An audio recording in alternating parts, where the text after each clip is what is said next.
August day, is there? I hate to tell you this. We enjoy this. It's always good to see you. So thank you for taking time with us. Thanks. No, we do too. Yeah. Is Miss Vasquez here? I'm here. Great. So in a second, I'll call the meeting to order. Just for Chris, for you and your team, I'll have Mark swear you in and each person testifying, and then we'll just turn it to you for your presentation and then board member questions. Fantastic. Thank you. Great. All right, Ms. Vasquez, we can go back on the record. We're back on the record. Okay, we are resuming our hearing of August 6th. We have Brattleboro Memorial Hospital's budget presentation. I'll turn it to Mark Hengsler to swear in the witnesses.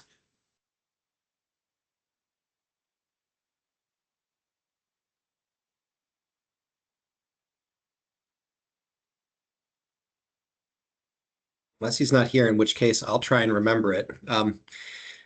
Who's testifying? Ms. Bruno, Mr. Doherty, anyone else?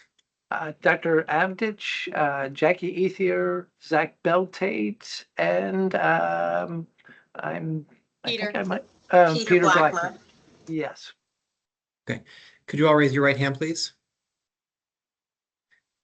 Do you promise to give the whole truth, nothing but the truth, and the entire truth in connection with the matter under consideration? I do. Yes. Do. All right, I got about 80% of that right. Anyway, please take it away. You did good. And thank you, Chair Foster, and thank you, Green Mountain Care Board. Believe it or not, we look forward to this annual tradition, a chance for us to learn, a chance for us to grow, a chance for us to hopefully continually improve. So thanks for your time today. Is there a way to get our slides up there? Oh, thank you. Gina's sharing. Okay, thanks. So I'm just going to give a quick overview about Brattleboro Memorial Hospital. We are a small rural community hospital in the southeastern corner of Vermont. We are actually 121 years old. In that time, we have become a cherished community treasure. In that time, in those 121 years, we've certainly faced a number of challenges. And right now we have a 100% success rate of getting through those challenges. Whatever challenges face us today, and there are many, we want to continue that 100% success rate. Just a couple of other quick things that make us a little bit unique. Brattleboro Memorial Hospital is the only Medicare dependent hospital in the state of Vermont. We also get a low volume adjustment from CMS, which does make us a bit unique. To make us even a little bit more unique, we're one of only 10 hospitals in the entire United States invited to participate in a rural community hospital demonstration project, which is another CMS Center of Innovation payment model reform program. And Chair Foster, at some time, it may be good for us to even sit down offline and talk about what that is and what that means at some point. Next slide, please, Gina. So BMH, like most small rural community hospitals throughout the United States, is facing some very challenging financial times. And it's for a myriad of reasons. And that has really created a much more iterative process of getting a board-approved budget. Our community board, I think many of those members are actually sitting in here today, take their fiduciary responsibility very seriously, as they should. And so this year, we have had a very back and forth process to come up with a budget that could be approved by the board and that staff believes can be delivered upon. So it was, after about 3 months of back and forth with our board, a wonderful, engaged board, we got an approved budget as they saw it to be responsible, reasonable, responsive to the needs of the community, and certainly supportive of our mission and vision. Next slide, please, Gina. Well, Chair Foster, you said, what better way to spend an August afternoon than this? Well, there is a better way at the end of August, and that's at the U.S. Open tennis tournament. I'm not a big tennis fan, but I do know that this quote, one of my favorite quotes, is actually brought to us through the U.S. Open. So I'll connect that in a second here. So it seems like these, times like these when you're facing real financial challenges and they're pressing very hard like they are on BMH, it's really easy to feel overwhelmed. And it's very easy to feel like there's nothing that can be done. But I'm reminded and inspired of something very powerful, and it's something that Billie Jean King once said, and that is pressure is a privilege. In fact, this actually sits over the entrance to center court at the U.S. Open. So the last thing every player sees as they enter center court is this quote, pressure is a privilege. So why is pressure a privilege for Brattleboro Memorial Hospital in these days? Well, because pressure means that we are entrusted with something that matters. It means our community believes in us. It means lives depend on our care, our compassion, and our courage. BMH is not just a hospital. We are, in fact, a lifeline for our community. We are a place where neighbors care for neighbors, where hope is restored, and where healing begins. The weight that we feel is not a burden. It's actually far from it. It's a badge of honor. It's proof that what we do is vital, certainly vital for our community. This pressure actually fuels our purpose. Next slide, please, Jana. So our purpose is found at the center of this diagram. That is our vision that our community board came up with. And it's a vision for a healthy community where everyone thrives. And the way we actually can succeed in fulfilling that lofty vision is really by having an emphasis on community health and well-being, having an emphasis on building partnerships within the community, and an emphasis on innovation. And I believe what you'll hear today is how that emphasis is being lived out each day here at BMH. On the outside of this ring are the 7 key strategic priorities that fuel our fiscal year 2026 budget. And you're going to be hearing from some of the talented leaders around BMH about these 7 key strategic priorities. Next slide, please, Gina. And I'm going to turn it over to Zach Bell-Tate to talk about the first key strategic priority, which is elevating the health of the community. Thank you, Chris. So to kick us off with the first strategic priority of elevate the health of the community, I first want to start and share that we're proud to share that BMH was recognized in the top decile nationally for the community benefit from the Loan Institute. This recognition reflects our commitment to serving and investing in the health of our community. That said, take a few moments to spotlight some of the impactful work and collaborations we're working towards as an organization. First, Mobile Integrated Health. This is a collaboration with Rescue Inc., where we deliver in-home needs-based care to our Vermonters. This program has led to measurable reductions in emergency department visits and hospital readmissions.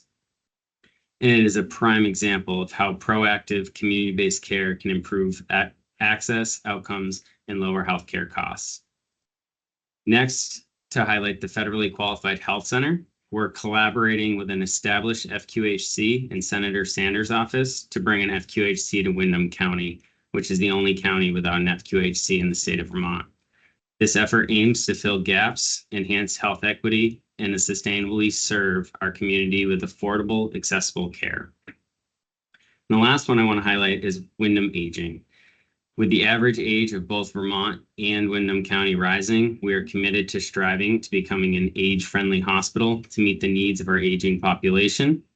This includes collaborations with local organizations to address the unique healthcare and social needs of older adults, helping them age with dignity, support, and access to care. So in summary, these programs and partnerships reflect our mission-driven focus to improve community health, reduce disparities, and bring care to the community we serve. So with that said, I will hand it over to Jackie Ethier, our Chief Nursing Officer. Thank you, Zach. On the next slide, we're focused on our continuing efforts to improve quality and safety through innovation. We wanted to highlight for you some of our ongoing improvements and innovations. We are recognized amongst the top 10% of hospitals nationwide for our success in avoiding overuse and prioritizing patient-centered care by the Loan Institute. As Zach mentioned, our mobile integrated health pilot, a partnership with Rescue, providing paramedic support in their homes. This pilot is driving a decrease in ED visits, a decrease in readmissions, improving outcomes, and most importantly, ensuring that patients can stay in their homes, which is important to all of us. We have increased our colorectal cancer screening rates significantly. And our continuous improvement in care for congestive heart failures has been recognized by the American Heart Association as we progress in our Get With the Guidelines initiatives. As Zach also mentioned, we're actively focused on optimizing age-appropriate care, implementing strategies recommended by the Institute for Healthcare Improvement to drive towards that recognition of an age-friendly health system. So a lot of effort in those spaces. I am handing off to our Chief Human Resources Officer, Peter Blackmer. Going to turn on my mic. Good afternoon, everybody. I'm going to talk about the hospital's commitment to a culture of inclusion and some of the steps we're taking to build a community of inclusion for our patients, for our role in the community, but also the culture of inclusion for all of our employees to improve our ability to provide services to our community and our patients. So I want to first recognize that the Loan Institute has recognized our commitment to racial inclusivity here, and that is the result of some very diligent work of our JEDI committee, Justice, Equity, Diversity, and Inclusion Committee, that looks at the ways in which we build welcoming cultures for all diversity, not just racial or ethnic, but religious, age, gender identity, all of the demographics of the communities that we serve. Also, in terms of health equity, because everything is important to the health outcome of the patient.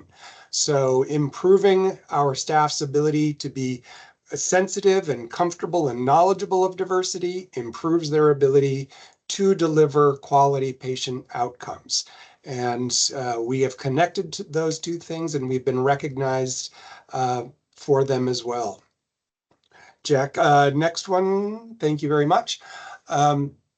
In part, that work is also happening from where we are working on workforce development, developing our in-house talent, developing work pipelines in the local community at both entry-level and mid-level opportunities for employees. And we've been recognized for our commitment to pay equity. So the distance between entry-level salaries and our highest administrators is within the range that recognizes our commitment to pay equity across the institution. One I want to draw particular attention to is our Smart and Strategic Hiring Committee. We do have limited resources, and we are making hiring decisions based on specific operational needs, and particularly front-facing patient safety oriented positions are our top priority. And we are looking at all the ways in which we can reorganize, we can make efficient in every opportunity to hire staff into the workforce. The workforce development and diversity workforce outreach is critically important. Building the pipelines for future healthcare workers or any type of profession within a hospital, not just healthcare, but facilities maintenance, administrative support. We are working with our local community partners to develop interests in young people, particularly through our technical trade partners, through the Boys and Girls Club. We are highlighting the economic opportunities to enter the fields of healthcare. Finally, we are committed to doing diversity sensitivity trainings and exposing every member of our community to the opportunity to increase their knowledge, their comfort level, their sensitivity to the variety of the human experience, to facilitate the highest level of patient experience and outcomes. With that, I will turn it over. I think it's Dr. Avdich. Good afternoon. I am going to talk about the strategic priority for BMH of delivering exceptional patient and family experience. We are again recognized as among the top 10 hospitals nationwide for patient satisfaction. Our current initiatives and our ongoing initiatives include patient, family, and advisory council formation in this year, which is comprised of several community members as well as hospital staff members. And the purpose of it is to increase family and caregiver involvement in the care planning and system improvement. This committee council is meeting regularly and addressing various needs from patient perspective. To that extent, we have also launched a family inclusion task force as a direct response to the patient survey satisfaction results in order to develop and implement strategies that enhance both patients, family, as well as their support person involvement in the care decisions. Additional priority for our patient-centered care is a customer service focus with rolling out and supporting staff in developing aided approach to communication with patients. Aided is a communication framework used in healthcare to bring back customer-centered approach as well as humanity to the healthcare and every decision and every interaction with patients that we do. So it includes acknowledging patients or introducing ourselves, acknowledging patient and why they're here, explaining the duration of a test or a procedure, explaining what exactly are we doing to a patient and thanking them for their presence here and allowing us to care for them.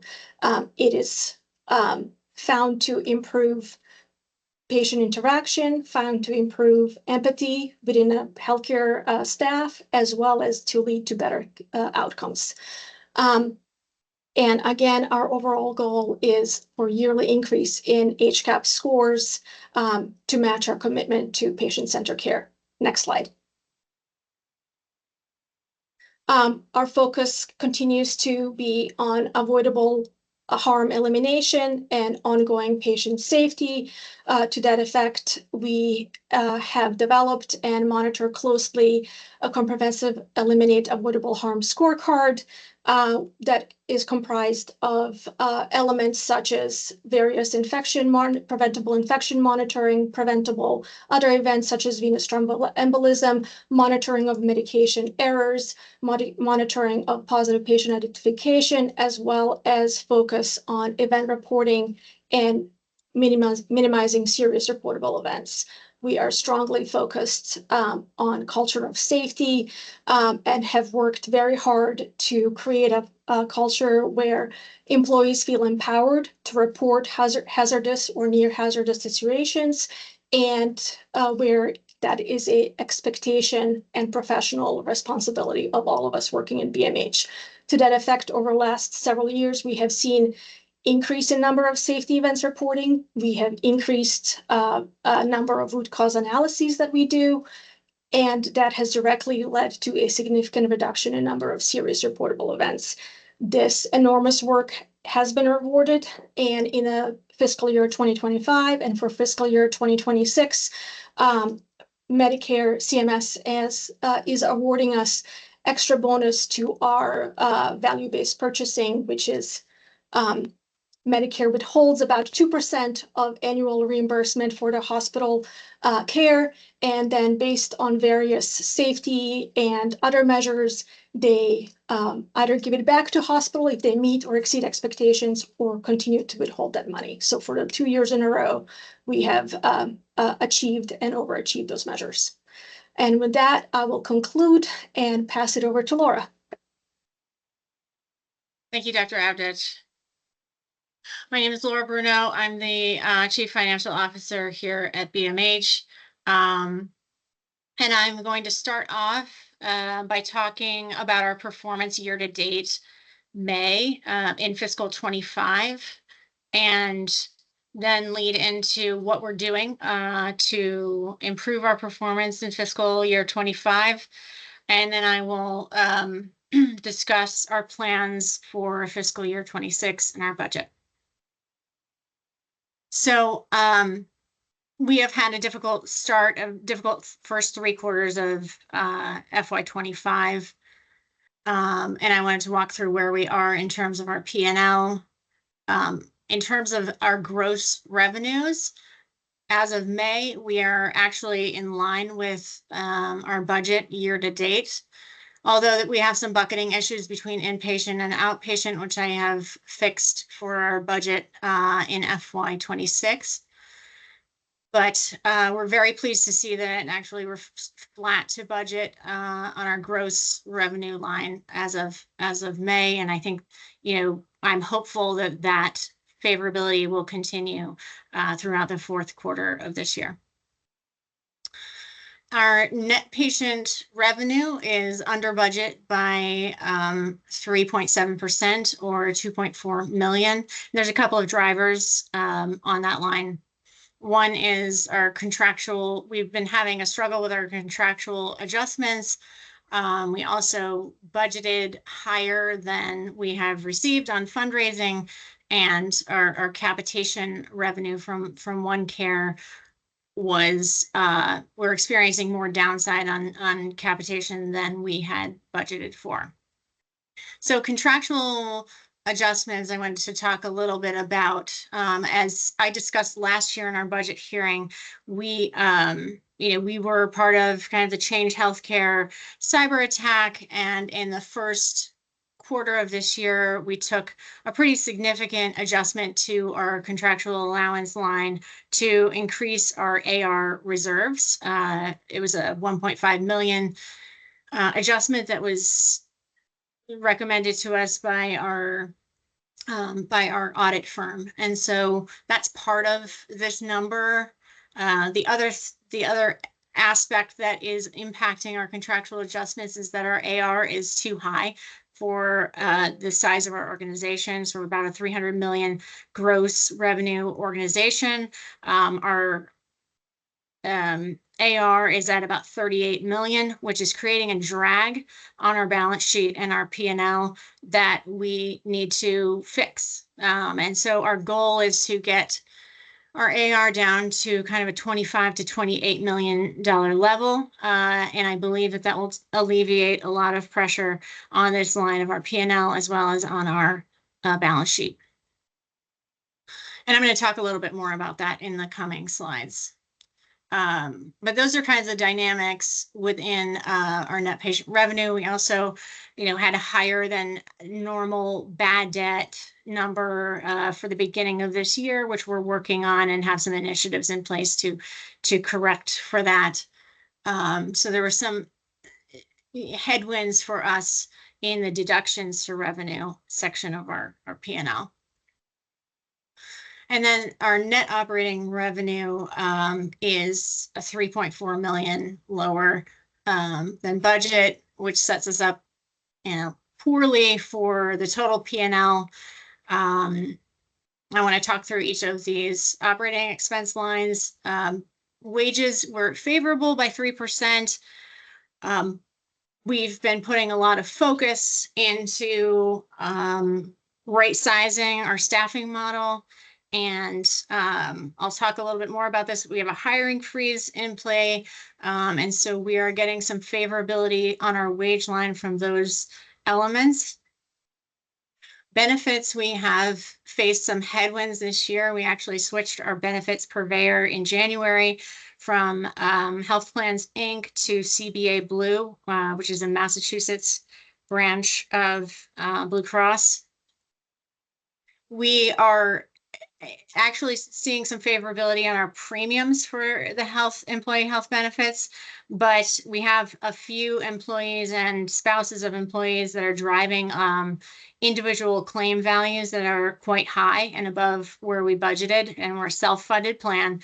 And so we, up to a certain stop loss threshold, we will take the impact of the value of those claims. And so that's what you're seeing in this negative variance of 1.8 million.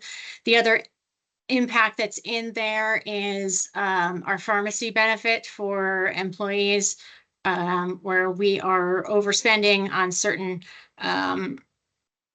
drugs, and we're doing some research into our plan to see if we can alleviate some of that financial pressure on the organization. Contract labor, we struggle with, attracting and retaining full-time employees in some of the patient-facing areas. And so we will always rely to a certain extent on contract employees. This overspend year-to-date May is really driven mostly by some of the allied health areas. As you may know, we replaced our MRI in May, actually, of this year. And we had, at the time when we replaced it, we had 3 travelers as MRI techs running the new machine and running a mobile MRI unit while we install the new machine. We have since converted all 3 of them to FTE MRI techs, which I'm really happy about. We've been able to really lessen our reliance on travelers in the RN space, though, situations are always changing. But I'm hopeful that we can continue to lower this number as we move forward. Contract medical specialists. So this is a line where we typically report our expense to our ED clinician partner, which was at this point Cheshire Medical Center, and our anesthesia service. The other piece that's driving it over budget by 311,000 is that we needed to bring on some locums for our hospitalist area. We have since converted those positions to full-time hospitalists, so I'm looking to see some favorability on the back half of the year in this line. Contracted services, this is where a lot of our consulting spend, legal spend, and contract in terms of, all of our IT contracts, all of our really larger vendor contracts fall into this bucket.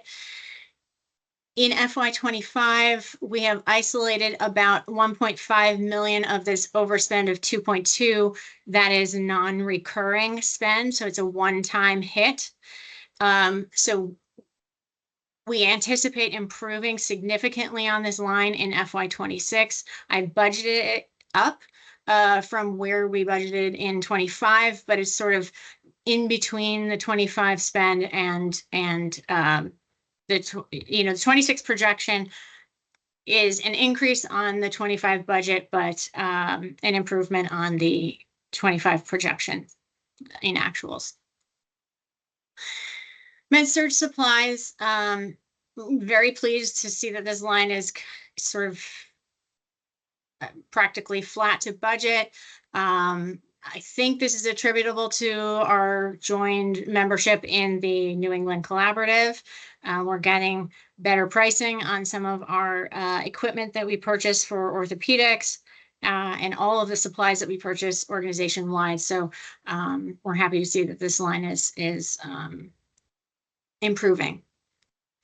Drugs, full transparency, I feel that we under budgeted dramatically on this line for this year, and we're just overspending on it. A little more than half of the total actual here of 6.3 is our oncology infusion cost. So, you know, we're budgeting higher in FY26 for drugs, but it's difficult to predict with inflation and tariffs where this line will go. Other supplies and expenses, I'm happy to see that we are favorable on this line. I think it's due to the fact that we have negotiated some, you know, better contracts on fuel and some of our utilities. We also offset a lot of our electrical costs with by purchasing, you know, solar credits. And so we're performing well on this line. Depreciation and amortization is pretty much flat. We don't have any major capital projects in the works. We were a little over on healthcare provider tax, and it all sort of adds up to an overspend of 6.5 million against our operating expense budget, which we know is unsustainable and untenable. We've been working with our bank, M&T Bank, which is our sole bondholder, in terms of reporting against our debt covenants. So we have 3 debt covenants that we report on a biannual basis. We reported in the end of FY24 on the rolling 12 months prior. And we triggered our debt covenant for debt service coverage ratio in that period. Our other 2 we satisfied. In the period, the reporting period of March 31st, 2025, we also triggered our debt service coverage ratio. We have since received waivers from our bank on both of those time periods. We've been sharing with the bank all of our savings plans, which I'm also going to share with you in the coming slides. Next.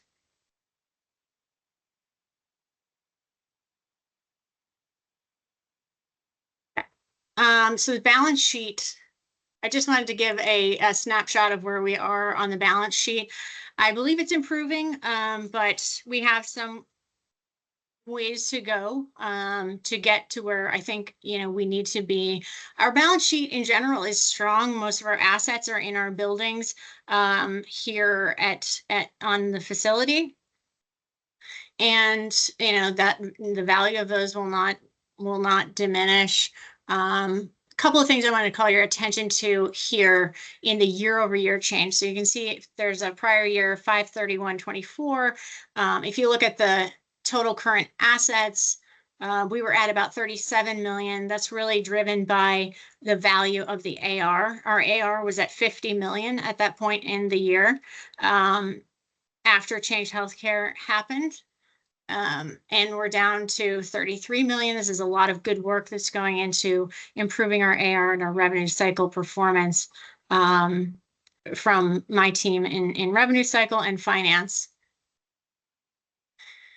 The net plan assets line has stayed relatively flat. This is obviously the value of our buildings and the assets that we have. The other line that I would, you know, focus on is total current liabilities, where you know, because our working capital has been challenged in the last couple of months, our AP has grown a bit beyond, you know, where we'd like to be, and so we're working on bringing our AP down. So we need to increase cash, decrease receivables, and decrease our payables.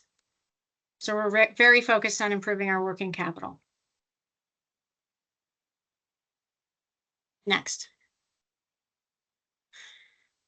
This slide is a kind of a pictorial representation of what we're doing in response to where we are financially. So we fully recognize that we are in a very bad financial condition, and we are taking a lot of actions to improve that condition and to establish sustainability for the future of this hospital. This was kind of an initial diagram that we created to acknowledge the fact that operational changes have financial impacts, but they also have cultural impacts on an organization. And so on the y-axis, you'll see, you know, potential financial impact, low or high. And on the bottom x-axis, we're trying to estimate what a potential negative cultural impact of a change would be, low or high. And so we also have this black sort of curved line that comes through the diagram. What we want to do is stay away from anything to the right of this line, because anything to the right of this line would be a high negative cultural impact and a low positive financial impact. So this is the kind of thing that we don't want to do a project like that. We want to align our incentives with our organization so that, you know, if we do something that it has a high financial impact, it should also have, you know, preferably, you know, a favorable cultural impact. So the bottom left quadrant really is kind of, you can think of it as low-hanging fruit. So we should be able to tackle these projects relatively easily, and we are engaged in most of these projects at this point. And they should have very little cultural impact on the organization. So one example here is credit card policies. We put an updated policy in place about the use of corporate credit cards and individual credit card spend so that we could control discretionary spending in the organization. And it's working, and we're seeing the results of that in our financials. Pretty low cultural impact there. On the upper left quadrant, there's a green square that is MRI volume increases. So as I mentioned, we purchased a new MRI machine. We want to maximize the usage of that machine. It can do faster scans, and it can do a wider variety of scans than our previous machine could do. So we want to grow with the machine and allow it to improve our volumes and utilization so that we can serve more patients and improve our financial health. On the kind of top right corner, you know, these are projects that might have a negative cultural impact. And so, but we feel that we can't really improve our financial performance without going into this top right quadrant, because there are some of the kind of bigger opportunities there. So one of them that I'd like to highlight is staffing to volume. We have brought on a new benchmarking software system and stood it up in the past couple of months. Strata Comparative Analytics, which compares our financial results in productivity and efficiency of our workforce to our peer group across the country. So our peer group is really hospitals with 26 to 99 beds. And we are working on collating that data. We have cascaded it to each of our directors, and we're asking them to make changes and think of changes that they could make that move us closer to the 75th percentile. So it's our goal ultimately to get to a 75th percentile productivity performance across the board. We know that, you know, there's a lot of work that would have to happen to get us from here to there. But that's where we're focused. Next. Thank you. Oops, sorry, 1 second. So what we are actually working on right now, I wanted to give you a list of kind of the projects that we have live currently. I mentioned earlier that we enacted a hiring freeze on in the beginning of April of 25. We have started to see a lot of the benefit and favorability of that in our wage line. And really, this is just allowing attrition to happen. And as Peter mentioned, we formed a smart hiring committee, which is reviewing any job requisitions that are posted by our leaders and assessing each one of those for the critical nature of the role, whether it's a patient-facing role, whether it's a safety-related role. And we are hiring for people in those with those stipulations. But we have been able to, I would say, eliminate a lot of the just kind of assumed administrative hiring and replacement of vacancies with this hiring freeze. Revenue cycle optimization. So I talked a little bit about this earlier, but we're working on reducing our AR from 38 million where it is today to 28 million or lower over the next couple of months. And we're going to do that through management of denials and really focusing on streamlining our billing practices and getting after some of the more aged buckets of our receivable that, frankly, were sort of neglected over the past handful of years in this organization. I believe that by doing this work, we will create the fundamentals for a really strong future. Centralizing registration. So we currently register all of our patients in the location in which they are receiving a service. So we have about 14 different locations that a patient can, where a patient can be registered. I have a project in my revenue cycle team to centralize the registration processes to 2 central registration desks, one in our main lobby, which already exists, and another which we are actually building as we speak in the Richards building lobby, which is where our lab and radiology are located. And so by centralizing, we can standardize a process and improve the collection of data for our patients and improve the quality of data that goes into our billing process. Productivity benchmarking I talked about. We're working with Strata and Axiom in comparative analytics to align to standard. We know, anecdotally that we're inefficient in some areas. We want to make data-driven decisions on how to staff to volume. And as I said earlier, our goal is to achieve the 75th percentile performance over time across the organization. We did a small reorganization in our administrative functions.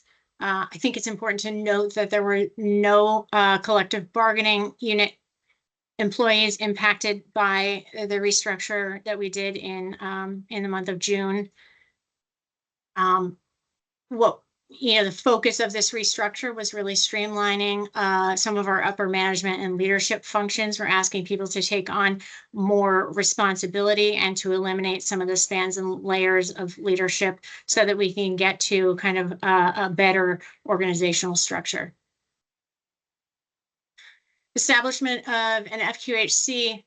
So we're working with a partner in an FQHC and Senator Sanders' office to build an FQHC in Windham County. This will be a benefit to the community in expanding access to primary care. It will be a benefit to us in some cost reduction on the employees that would work in that FQHC.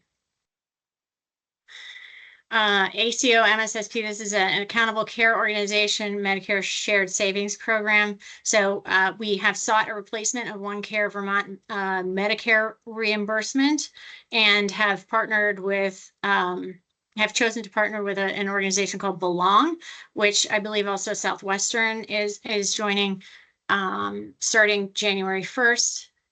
And so, we're happy to have the continuation of that value-based care in our network. We also joined the New England Collaborative Health Network as a group purchasing organization. We're one of the founding members of that group. We're starting to really measure and track the savings associated to membership with that group now, and I think we're going to see some exciting benefits. We have solicited ideas from our team, from our entire employee base on how to improve our financial performance, and we're calling it Bright Ideas, Healthy Futures. So it's a program to promote, feedback from hospital employees so that, we're all a part of this organization. We all want to see it succeed. And we've actually gotten a lot of really positive ideas from our employee base, both on increasing revenue and decreasing cost. So it's been a very positive move. Next. Okay. This is the FY26 budget. So the highlighted blue column in the middle is the FY26 budget. This kind of feels like a wall of numbers a little bit. So revenues, you can look at it versus the current year budget column, which is the second from the left column. So total patient revenue, we're relatively flat to our FY25 budget. So what happened in, and I'll talk a little bit about the revenue dynamics more in a second, but we're losing our ED professional fees, and which is about a little over 5 million. Our rate increase will drive us up a certain amount, and then our MRI volume projected will drive us up. So we're ending up about flat to where we budgeted for FY25. We're holding all the other areas of the hospital relatively flat. I don't think we're in a growth moment in most of those areas in terms of utilization. So we're holding steady at $299. In terms of deductions, we are down a bit because we budgeted a decrease in I'm hoping for a decrease in the amount of write-offs that we do for bad debt and free care in total. Obviously, we want to promote our free care program, but bad debt, we would like to scale back a bit. We've taken some significant write-offs on that line, which we're working actively with our self-pay vendor to get some additional control over. Our contractuals are relatively flat. Net patient revenue is budgeted to be up about 2.6% versus budget, which is within the guidance from Green Mountain Care Board. Other operating revenue, the things that are driving that number, slight decrease in our capitation revenue projected. We wanted to be kind of conservative. We don't know exactly what will happen with the new ACO that we're going to be joining. We budgeted a decrease in our 340B revenue since our status with that program is somewhat in question. We received some data from CMS stating that our Social Security income ratio had decreased under a threshold that would question our participation in the 340B program. So we are currently working with a vendor to try and substantiate data that would allow us to appeal that assertion. So more to come on that. We did build some risk into the budget that we might lose our 340B revenue in the back half of the year. Sorry, Ms. Broom, can I interrupt on that? I just wanted to, are you projecting this budget that you will have the 340B revenue or not? I'm projecting that we will have it in the first half of the year, which we will. CMS will reassess the SSI ratio in March or April of 26. And then you said when we submit our cost report, we may fall off the program. And then so I took about half of the back half of the revenue off to cushion us if it actually happens. And how much revenue? What's the dollar value of that? $700,000. Thank you.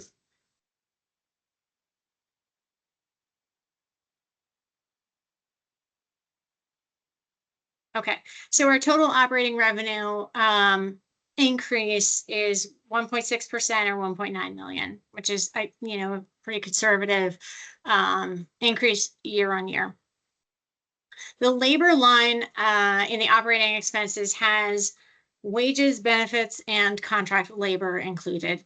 All in, we're budgeting an improvement of 1.2 million or 1.8% versus the FY25 budget on this line. This reflects really many of our savings initiatives coming into a full run rate in 24 and 26.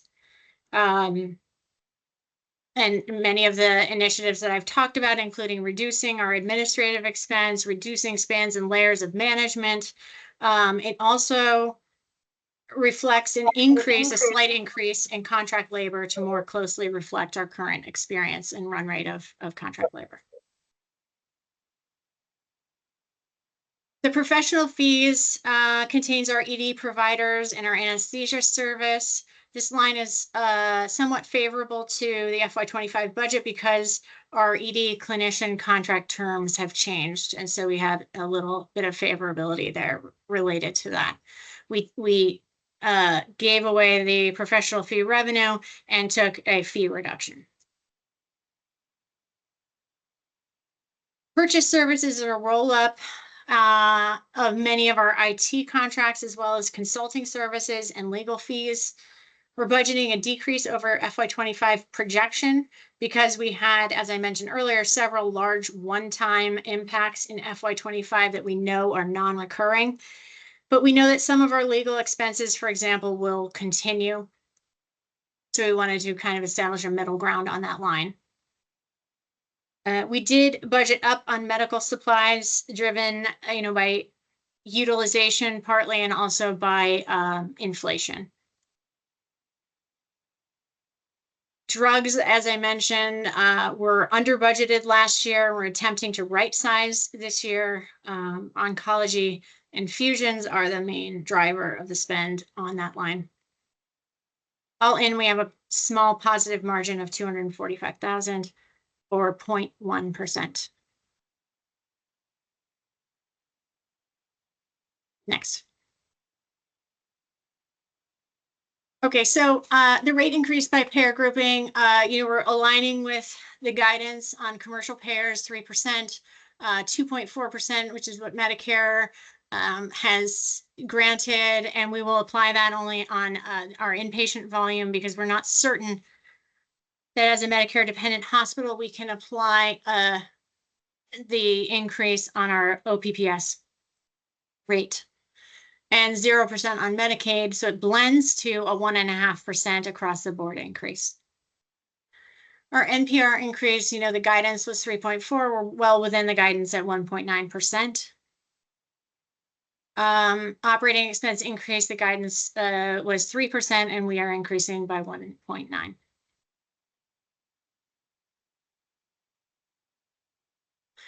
Key revenue drivers, as I mentioned earlier, we are losing our emergency department professional volume, which is about 5.8 million growth.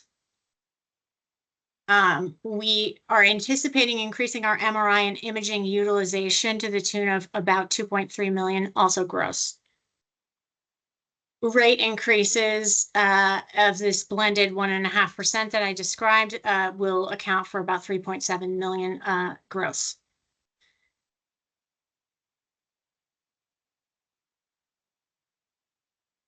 Next.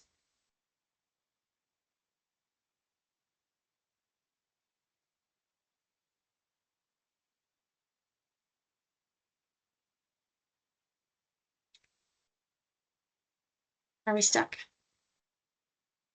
Okay. So the cost assumptions. Wages are budgeted down about 2.8% or 1.5 million, and that's aligning with our savings plan and the projections on savings that we had for, October through September of next year. We're anticipating FTEs to decrease by 5.5%, and this is really our right sizing the organization from our projection. In FY25, we had 543 FTEs. We're projecting a reduction to 513 FTEs, so 30 headcounts. Wage inflation assumption we have loaded at 4% across the board. Employee benefits, we're anticipating a decrease of 3.1%. This is really kind of linear and related to the FTE reduction. The increase in contract labor, which is around 700,000 over what we budgeted in 25, we think will more closely align to our experience rate. Drugs, we increased 1.9 million versus 25 budget, as I said, to right size to what our experience rate is. Inflation rate of 4% has been applied to medical supplies and general supplies.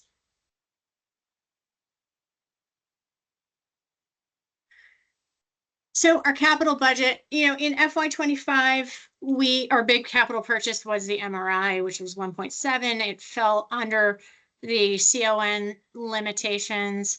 We are fully integrated in that change and fully activated with the new machine.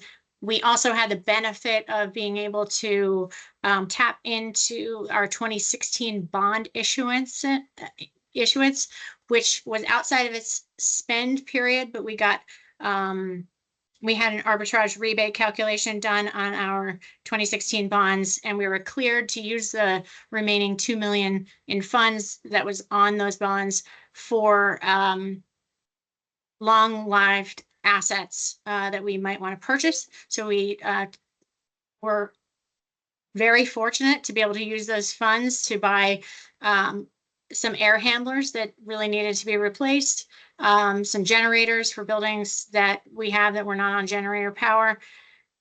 We also replaced a bunch of just patient-facing, bathroom stuff and windows that really improve the overall look and feel. And some of our buildings are aging and we needed to do some improvements. So we were very fortunate to be able to tap into those funds for FY25. For FY26, we have pretty much a standard spend. Happy to report that the majority of our spend will be focused on patient care equipment replacements at 1.4 million. Also some significant spend on diagnostic equipment at $1 million.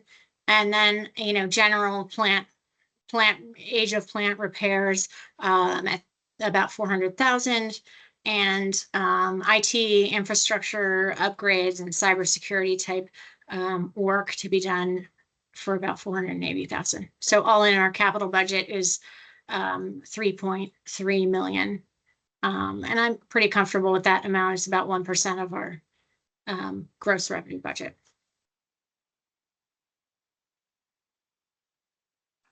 Risks and opportunities. So, the number one risk in our budget, I would say, is our potential failure to deliver on our savings plan. So we know that, and we are holding our feet to the fire on delivering on our savings plans and our initiatives, our revenue, both our revenue increasing initiatives and our cost reducing initiatives. We know that we have to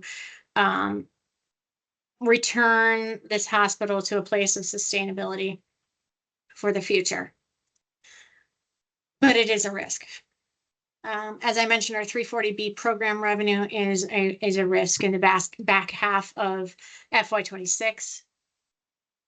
We have 5 newly formed collective bargaining units at BMH, in addition to our existing large nursing union. And there are some unknowns and risks around how that all those negotiations will play out in terms of pay and benefits for the employees. Our ACO revenue stream, though we have signed on with Belong, as I mentioned, we don't know exactly how that will look for us in terms of that capitation revenue. We specifically signed on with them because there, is upside incentive and not a lot of downside risk for us. So we were cognizant of that, but we just don't know exactly how it will line up with the OneCare revenue that we received. Tariffs are an unknown, and then Medicare dependent status and low volume adjustment are extended through September 30th of this year. Beyond that, we don't exactly know what's going to happen with that program. In terms of opportunities, we believe that FQHC is a major opportunity for us, and we're really actively working to make that happen in Windham County. Service line rationalization. So we're looking at our, I would say, kind of slower service lines, looking for economies of scale, looking for ways to drive efficiency in practices where our volumes may be lower, and combining things. We have an active process around that and exploration of whether we can find savings by rationalizing some of our services without reducing anything. Renegotiate. We're always looking at some of our larger contracts as they come up and come due for renegotiation. We're looking to negotiate more favorable terms. As I mentioned earlier, we're staffing to volume according to benchmarks.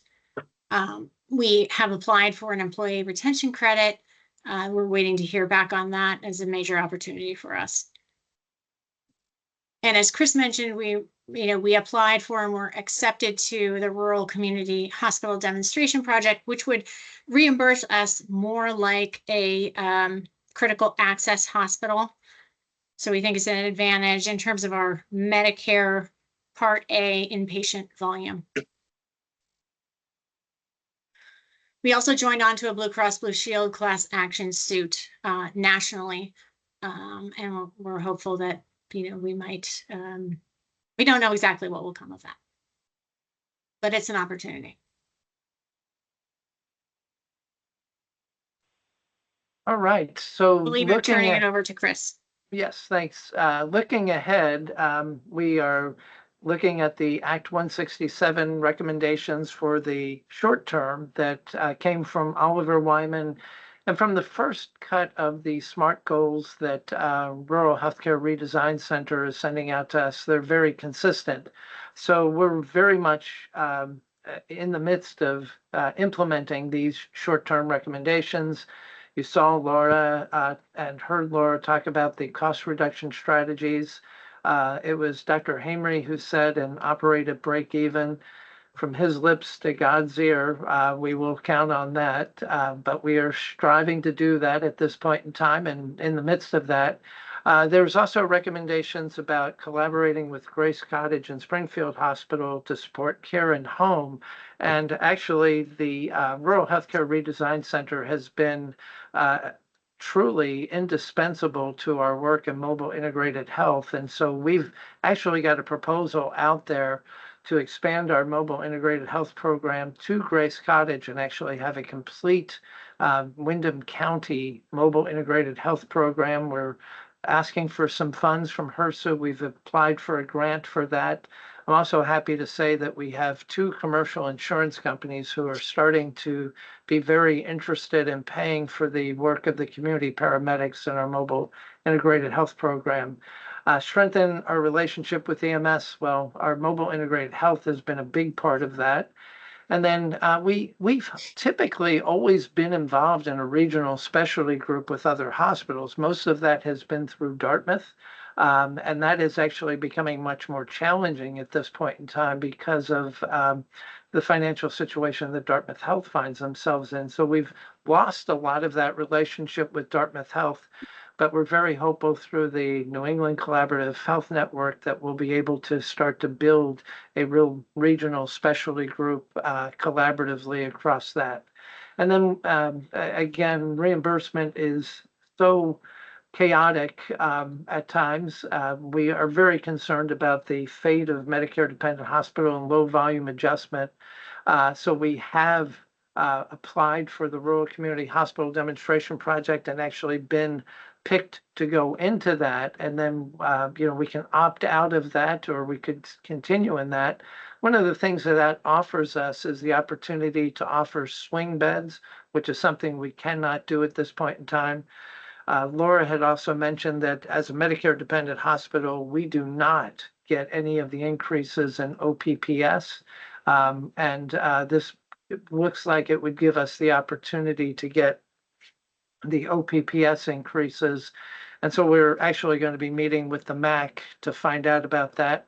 we're very interested in exploring the Vermont Medicaid global budget. Laura and I have had a meeting with the Medicaid team and the consulting firm that is helping them with that. I believe we have until October to volunteer to participate in that. We're very, very interested in that. We are also very excited about the ACO Medicare Shared Savings Plan.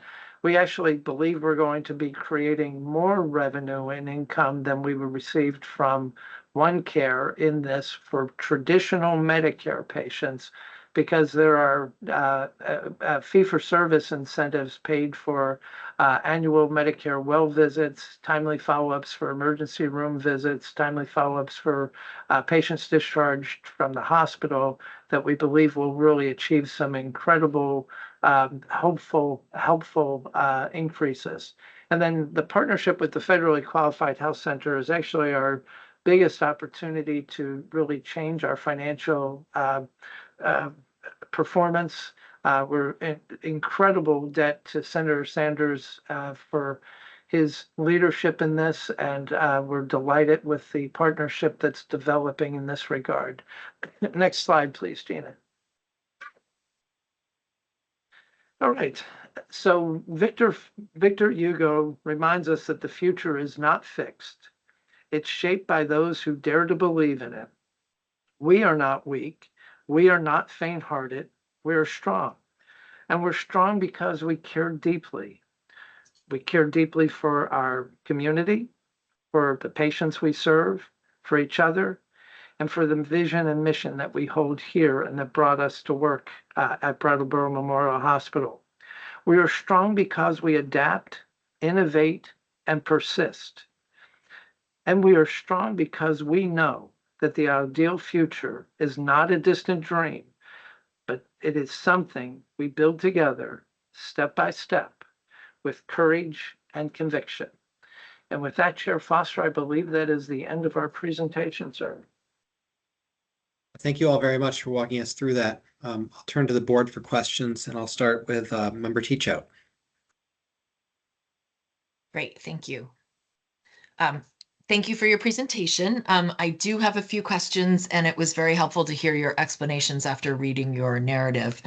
The first is I would love to hear more detail about what you were doing with your emergency department, migrating to Blue Water Health from your previous partner. You talked a little bit about losing $5 million in, I believe it's professional fees, and then renegotiating, what did you say? Renegotiating something with your, you said a fee reduction? Yeah. So if you could explain a little bit more about what's happening there, that would be helpful. Sure, please. It's a great question. And so actually it started not because of something we were seeking, but because our partner, Cheshire Medical Center, part of Dartmouth Health, was not able to continue to provide the emergency room coverage that we needed.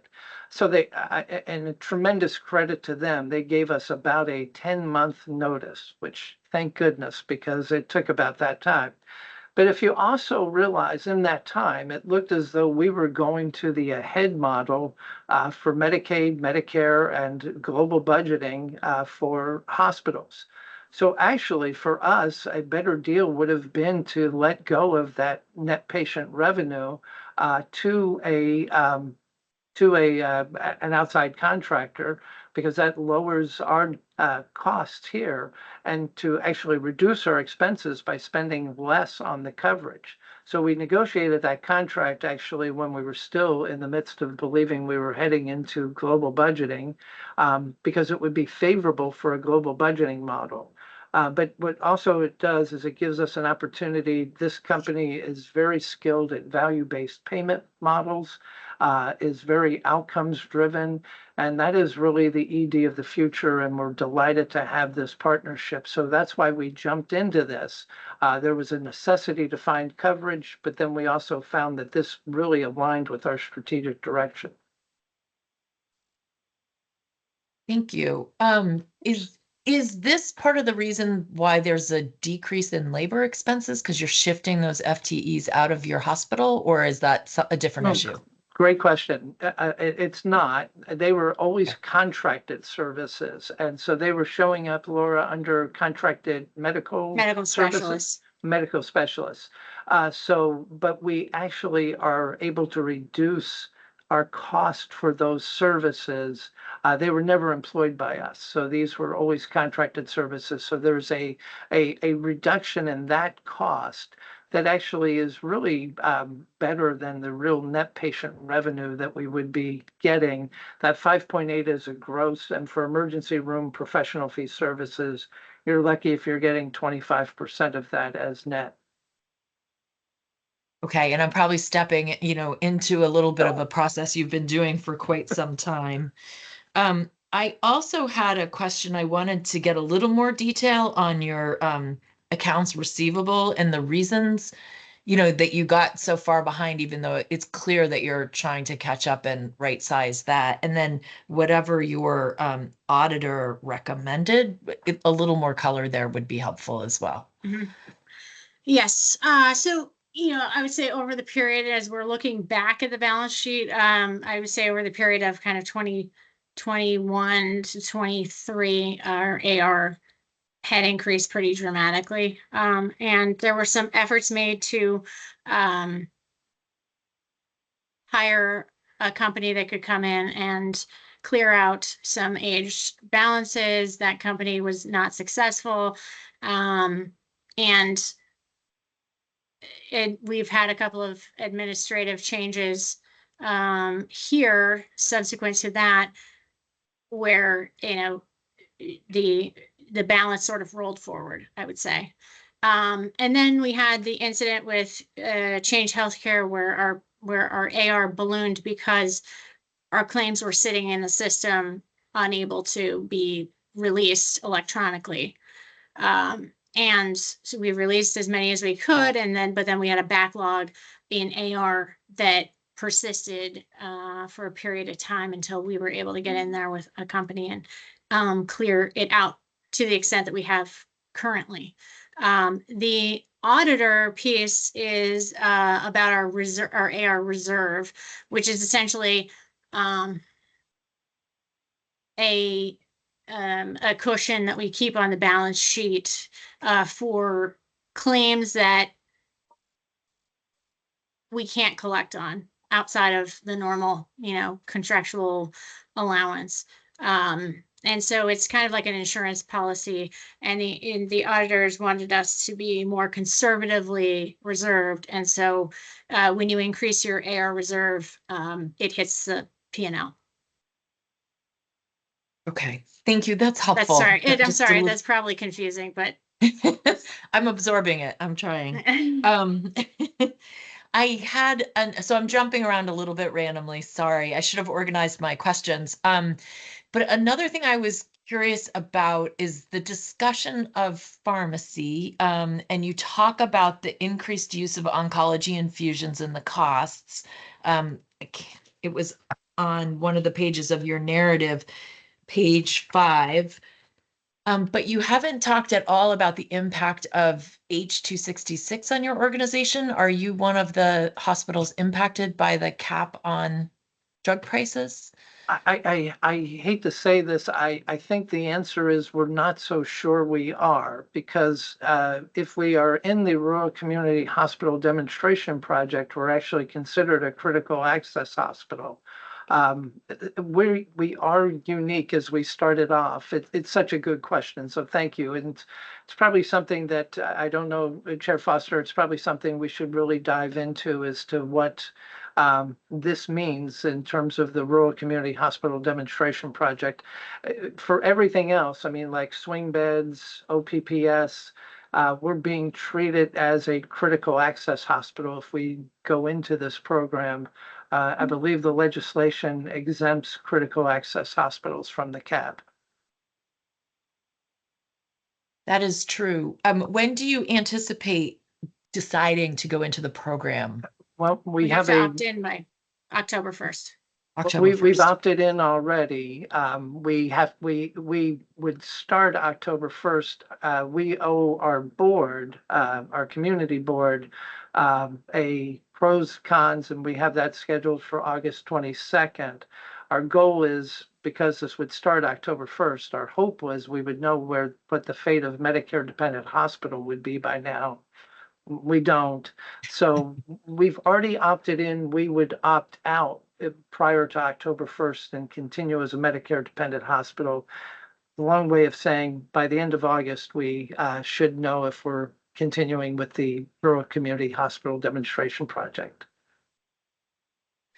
Thank you. That's helpful for me to understand. And then I was going to jump to your new MRI machine and the assumptions you've made about increasing utilization there. Is it, and maybe this is in your spreadsheet and I didn't see it, but are you anticipating higher prices and higher utilization? And do you have concerns about overuse of the MRI? Oh, no, no higher prices. Our prices will not change unless they're, except for the rate increases that we're applying, that we're discussing today.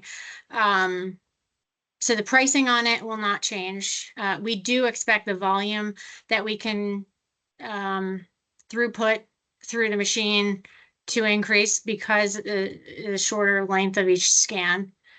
And we have a more dedicated workforce. We had some staffing issues with it for quite a while. And now we've stabilized the workforce. So it's really a utilization issue. And actually, just to add to that, the overusage is honestly a tremendous question. One of the biggest challenges, I think, in healthcare in Vermont is managing avoidable utilization.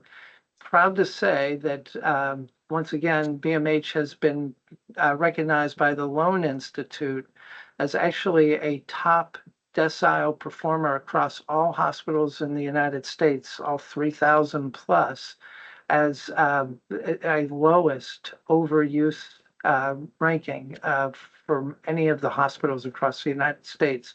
We actually are looking to start to convert our system and our incentives for providers to be based on appropriate and trying to avoid any and manage away any avoidable utilization possible. Thank you. I guess this is the combined question, but do you have wait times for MRIs at the moment that you see going away? And then how is prior authorization or the elimination of prior auth from primary care also playing into what's going on with utilization here? Great question. Yes, and yes, we are very focused right now on eliminating hurdles through prior authorization and,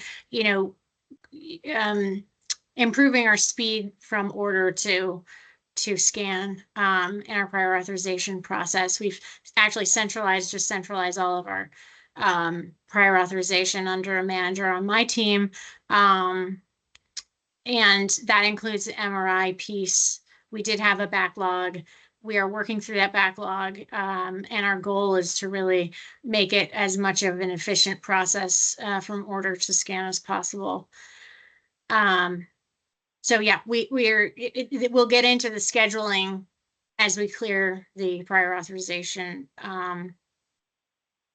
delays. And it's typically about a 10-day delay to get scheduled due to prior authorization. So the elimination of that from the primary care orders is going to make a big difference in terms of we're capable of servicing that demand.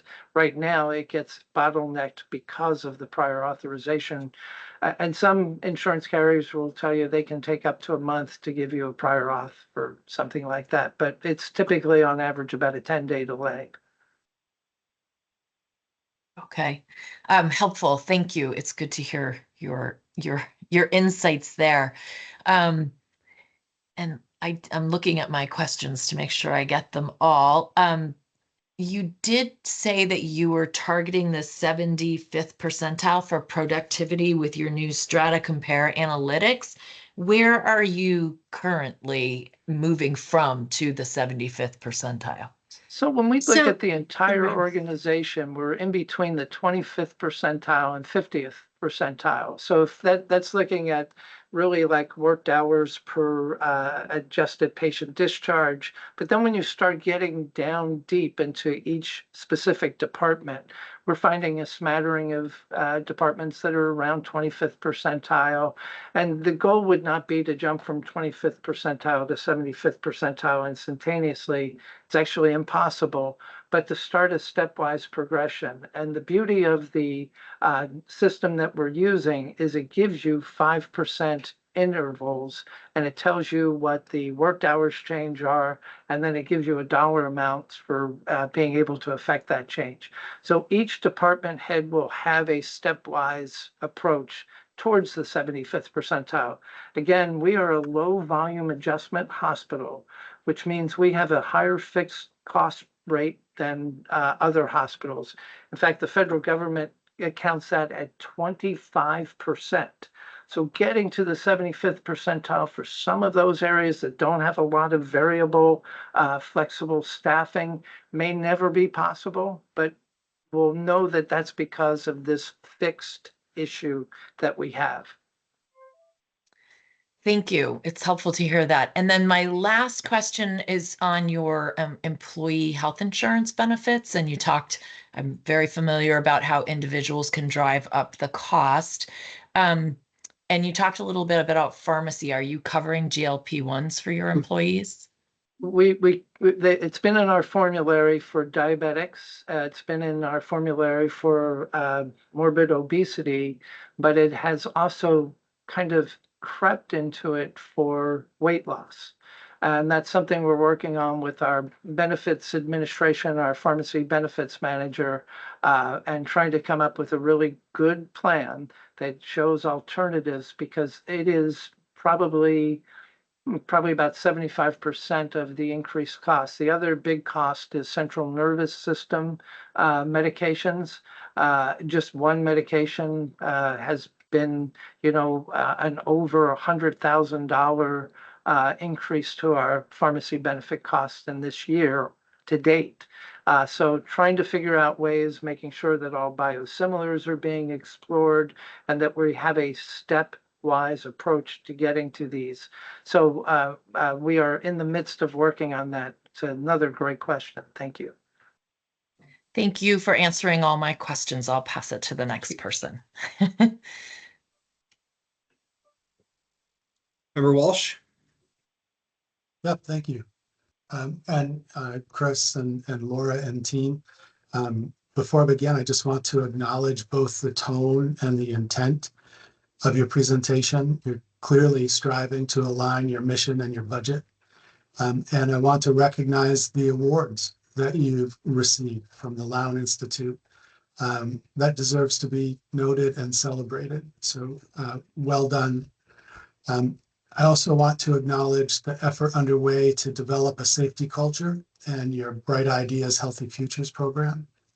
That intent to engage your workforce in harm reduction and cost savings is innovative, and I find it encouraging. All that said, the board has a duty to ensure that the financial documentation that you submit meets the standards required by our statutes and rules. And so today I'm going to ask some questions intended to surface whether further support or improvement may be needed to ensure your documents' transparency, the solvency of your organization, and alignment with community need. So to start off, and anyone can answer this, can you walk me through how your finance team ensures your materials meet the board standards before you submit them? Yes, so I have a small team in finance. It's actually just me and one financial analyst that are working on our submissions to Green Mountain Care Board. There were some issues with our documentation, I think in FY24, that the team has called out, that we have done our best to fix. And I've changed my process going forward on reviewing those.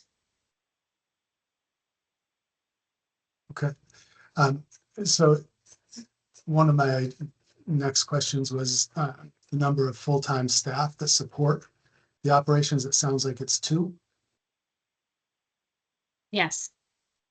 And have you encountered any specific barriers this year, personnel, technical, structural, things that are different that interfered with preparing and submitting the documentation? Well, our financial condition has really interfered with preparing and submitting the documentation. Yes, I've been fully focused on the survival of the hospital. And so, yes, I mean, I'll take ownership that there was probably less focus on reporting. Was there any external support that you turned to compile this year's budget with respect to the adaptive entries, variance tracking, the different things that are asked? What do you mean by external support? Some organizations use consultants or outside vendors to help with the preparation of these documents. No. How confident is your leadership team in the accuracy of the income statement, balance sheet, rate assumptions that you've provided to us? Confident. I mean, they can speak to that. Yeah, yes, very confident in the accuracy of what's been provided. So I'd like to shift for a second and ask a couple questions that are more general and not as specific budget-wise. When you were looking to seek savings in your budget submission this year, what trade-offs did you consider? What did you decide not to do?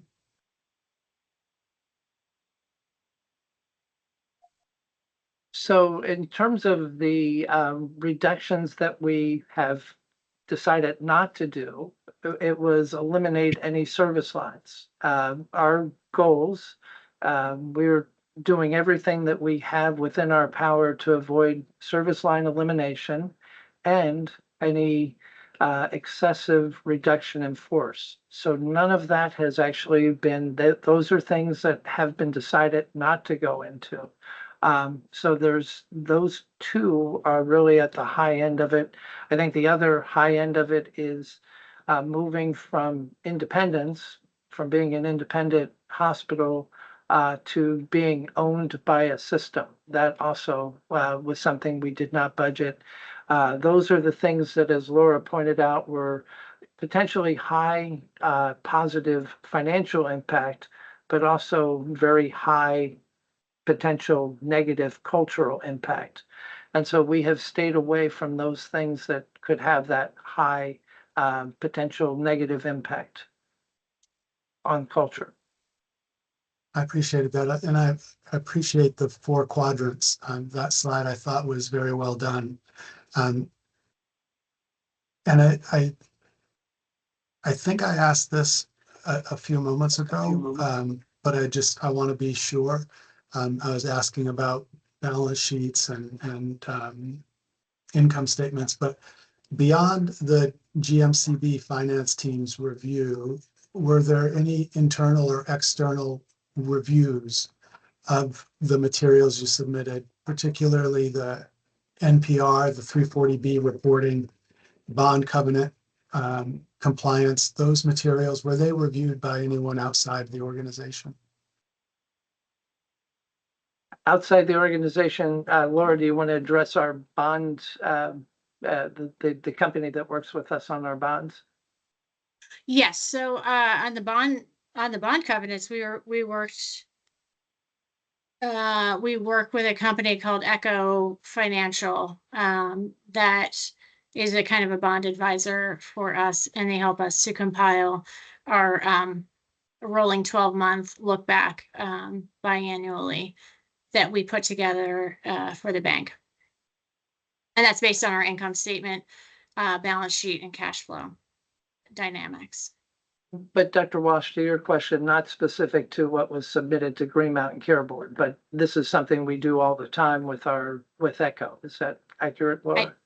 Yes. I don't have any question about what we submitted in terms of the income statement, the balance sheet, and the cash flow to the Green Mountain Care Board. It's a known entity that I have an issue with the rate decomposition sheet. We do not have the ability to produce that in our systems. We don't have NPR at a payer level here. So I have to create an allocation model, and the allocation model has gotten better over time. And so when you compare it to previous years, there are large variances. And I've explained that to the team several times. And there continues to be issues surrounding that. If you want to refer me to another CFO that does this really well, I'd happily work with them. Well, I appreciate that. And it kind of aligns with the next question that I had. It would your organization benefit from some temporary outside help to ensure that the future submissions are complete and usable? And if you were open to it, what would that best look like for you? It's interesting. It's a good question. So as we are involved in the New England Collaborative Health Network, they actually use a company. Part of that is Ovations Health, which has a strong track record in checking cost reporting and checking other financial reporting. And actually, just in a discussion last night, I would like for that, because we got our disproportionate share statement with another reduction in disproportionate share payments for next year. I'm concerned about, are we doing everything appropriately on our cost reporting? Because I can't understand how we keep getting a decrease. So that would be something we'd be very interested in looking at and partnering with them. And there's now 5 Vermont hospitals that are actually in that collaborative that maybe we would all benefit from that. That's interesting, and that might be true. And the surprise in falling out of certain standings that affect income, you're not the only facility that we've been hearing that from. So we're not sure if this is something changing at the federal level or Great somehow point. what's going on. So Great point. as you mentioned, Chris, at the outset, it's a chaotic time, and I am, and I know our staff are sensitive to that. As we are to you all too. You guys have a very tough time to be doing the important job that you're doing. Sorry. No. So if we were to ask you to return in 3 to 6 months with corrected documentation, do you think your team would be able to meet that timeline? We would find a way to do that. Okay. Well, I just, that's my final question, but I really want to circle back to recognizing the recognition that you all are receiving from national organizations, noting how well you're delivering care to your community, how aligned that is. And it's my personal sense that I'd like to do everything we can to help make sure that you're able to continue doing that far into the future. Thanks. Well, you may not remember this, Dr. Walsh, but I believe it was 2 years ago. You had asked us if we had solicited any ideas from our staff in terms of cost reduction and revenue enhancement. And that was the start of the Bright Ideas for a Healthy Future program. Some people wanted to call it the Tom Walsh Memorial Program, but we did have to put our foot down and say, no, it has to have a different name than that. But thank you for that recommendation 2 years ago. And just want you to know we're learning and listening. Well, that's very kind. That would have sounded like I'd passed. So I'm glad that you did not have a memorial for me. It's a pleasure to see you and hear what you're doing. Thanks for answering my questions. You bet. Thank you.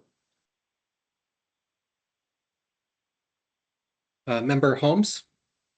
Hi, yep, I think I'm up next. So Mr. Darty, I do want to echo the appreciation for a lot of the innovative efforts you and your clinical leaders have taken to achieve, some of these high patient satisfaction scores and, innovative efforts to improve health in your community. It is much appreciated.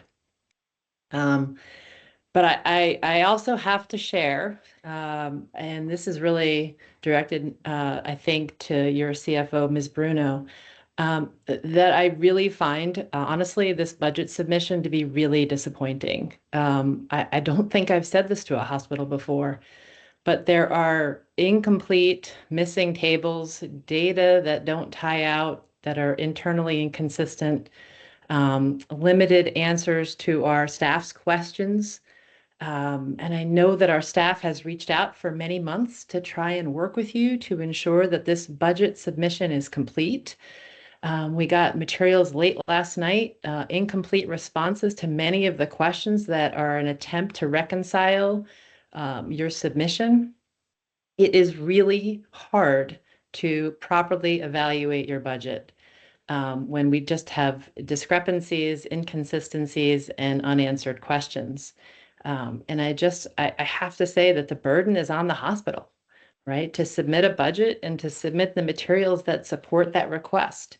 And at this point in my review, and I'm trying to catch up with the materials that were sent last night, but they're not even complete. And many of the questions were about discrepancies in the submission. I have to say, I don't feel the burden has been met at this point. So I need to be clear on that. And again, I don't think I've ever said that to a hospital in the 10 years that I've been doing this. So with that, there are questions in here attempting to reconcile the submission, and the answers did not appear. So what can we be looking forward to in terms of a resubmission of these answers? We can keep working on it and produce a resubmission in the next couple of weeks if that works. Yeah, it's really important. It's really important that we understand, where these numbers are coming from and making sure that they tie out. That we have to make sure that we're doing that, and we need that data from you. Yeah, from my perspective, you're asking for data slightly different, the same data, 3 slightly different ways, and expecting it all to tie out. And it just takes a lot of time to do that. And so that's why I don't have a lot of time. But we have to ensure that the data that's presented 3 different ways actually makes sense, right? We have to pick one of them. We have to ensure that the data is accurate.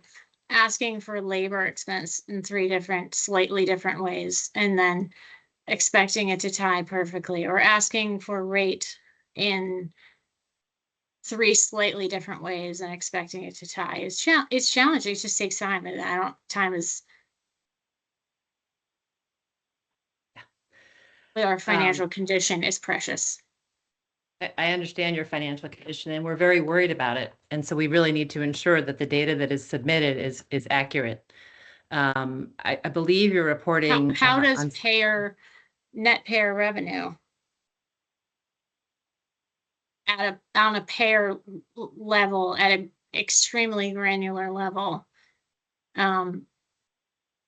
clarify anything for you? I mean, I'm looking at the full P&L and trying to solve our problem. Understood. But your regulator is asking you questions, and it is your obligation to answer those questions. Okay, I'll do my best. Thank you. And we will bring resources in to make sure that we make that happen and turn it around, as Dr. Walsh suggested. I appreciate that. Some of these are higher level. So on slide 15, you're reporting $93 million in NPR FPP for fiscal year 25, and that's down, I think, from the budget of 98.7. It wasn't clear to me that is consistent with what was actually submitted in projected NPR for fiscal year 25 in adaptive. I believe if you look at the submitted payer revenue table, it looks like a much higher number was submitted. Okay. We'll So work on it. those are some of the levels of inconsistencies. You have the rural community hospital demonstration project, and you've listed it as a high potential financial impact. And it was in that upper right quadrant. In the narrative, though, I noticed that you stated that from a financial standpoint, our inpatient Medicare revenue from RCHD should be very similar to the reimbursement pattern we are accustomed to as a part of the Medicare Dependent Hospital Low Volume Adjustment Program. So where is the high financial impact? Medicare dependent hospital and low volume status are worth about 3.9 million to us annually in net revenue. In And so we need multiple to ways. replace that revenue. We don't know if Right. the federal government will continue that program. And it's very high stakes for us to continue that revenue stream, even at the same level. So in multiple ways, it also offers us the opportunity to do swing beds, which could be about a $700,000 net patient revenue increase to us. It also offers us the opportunity, we believe, to get the OPPS increase from Medicare, which is 7.1%. And that's our growing area, hospital outpatient services such as MRI, outpatient surgery, endoscopy. So these are over and above the uncertainty of the Medicare dependent hospital status. Okay, so when you're projecting it, are you assuming the Medicare dependent hospital reimbursement rates or the RCHD reimbursement rates? We kept everything as is, as if we were continuing the Medicare dependent hospital status. We had it evaluated with our cost report consultant, and it looks like we would be about even in terms of the reimbursement, the basic reimbursement level between those two programs. So we'll modeled it as though we were continuing the MDH. Okay, so you modeled that as if you were continuing the MDH, but the H266, you didn't model as if you would. I mean, so, and the H266 you've actually modeled how? Is this the drug cap? Yeah. It's our assumption, as Chris stated, that we're going to operate more like a critical access hospital and wouldn't be subject to the cap. And we need to do more research on that. Because that would be assuming that you're under RCHD reimbursements. Correct.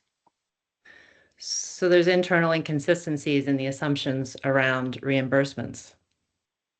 Yes or no? I'm really trying to understand this here. And I understand that you are in a situation where you're unsure which of these two payment models you're going to be under.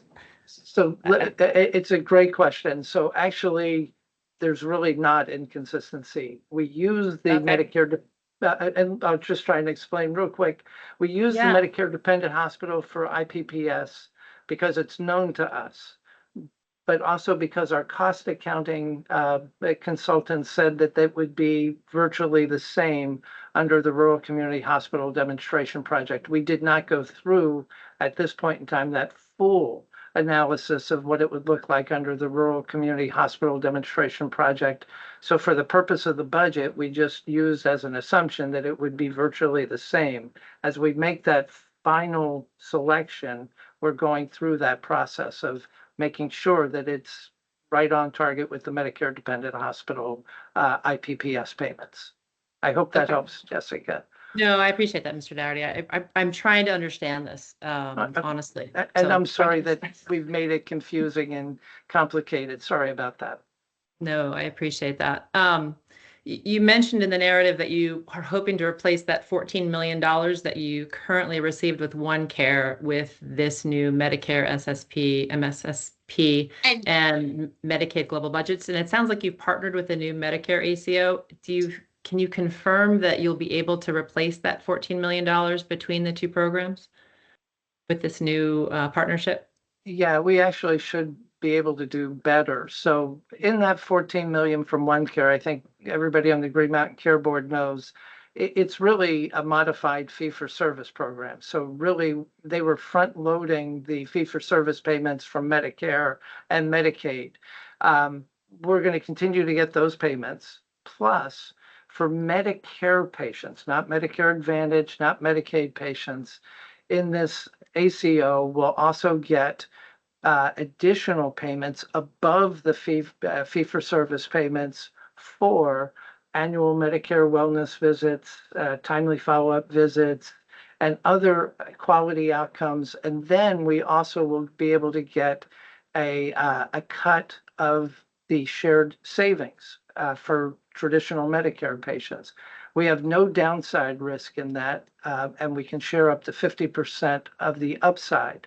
So from a Medicare perspective, we believe we're going to traditional Medicare. We believe we could get anywhere between $600,000 and $700,000 better than what we get from OneCare at this point in time because of the shared savings plan.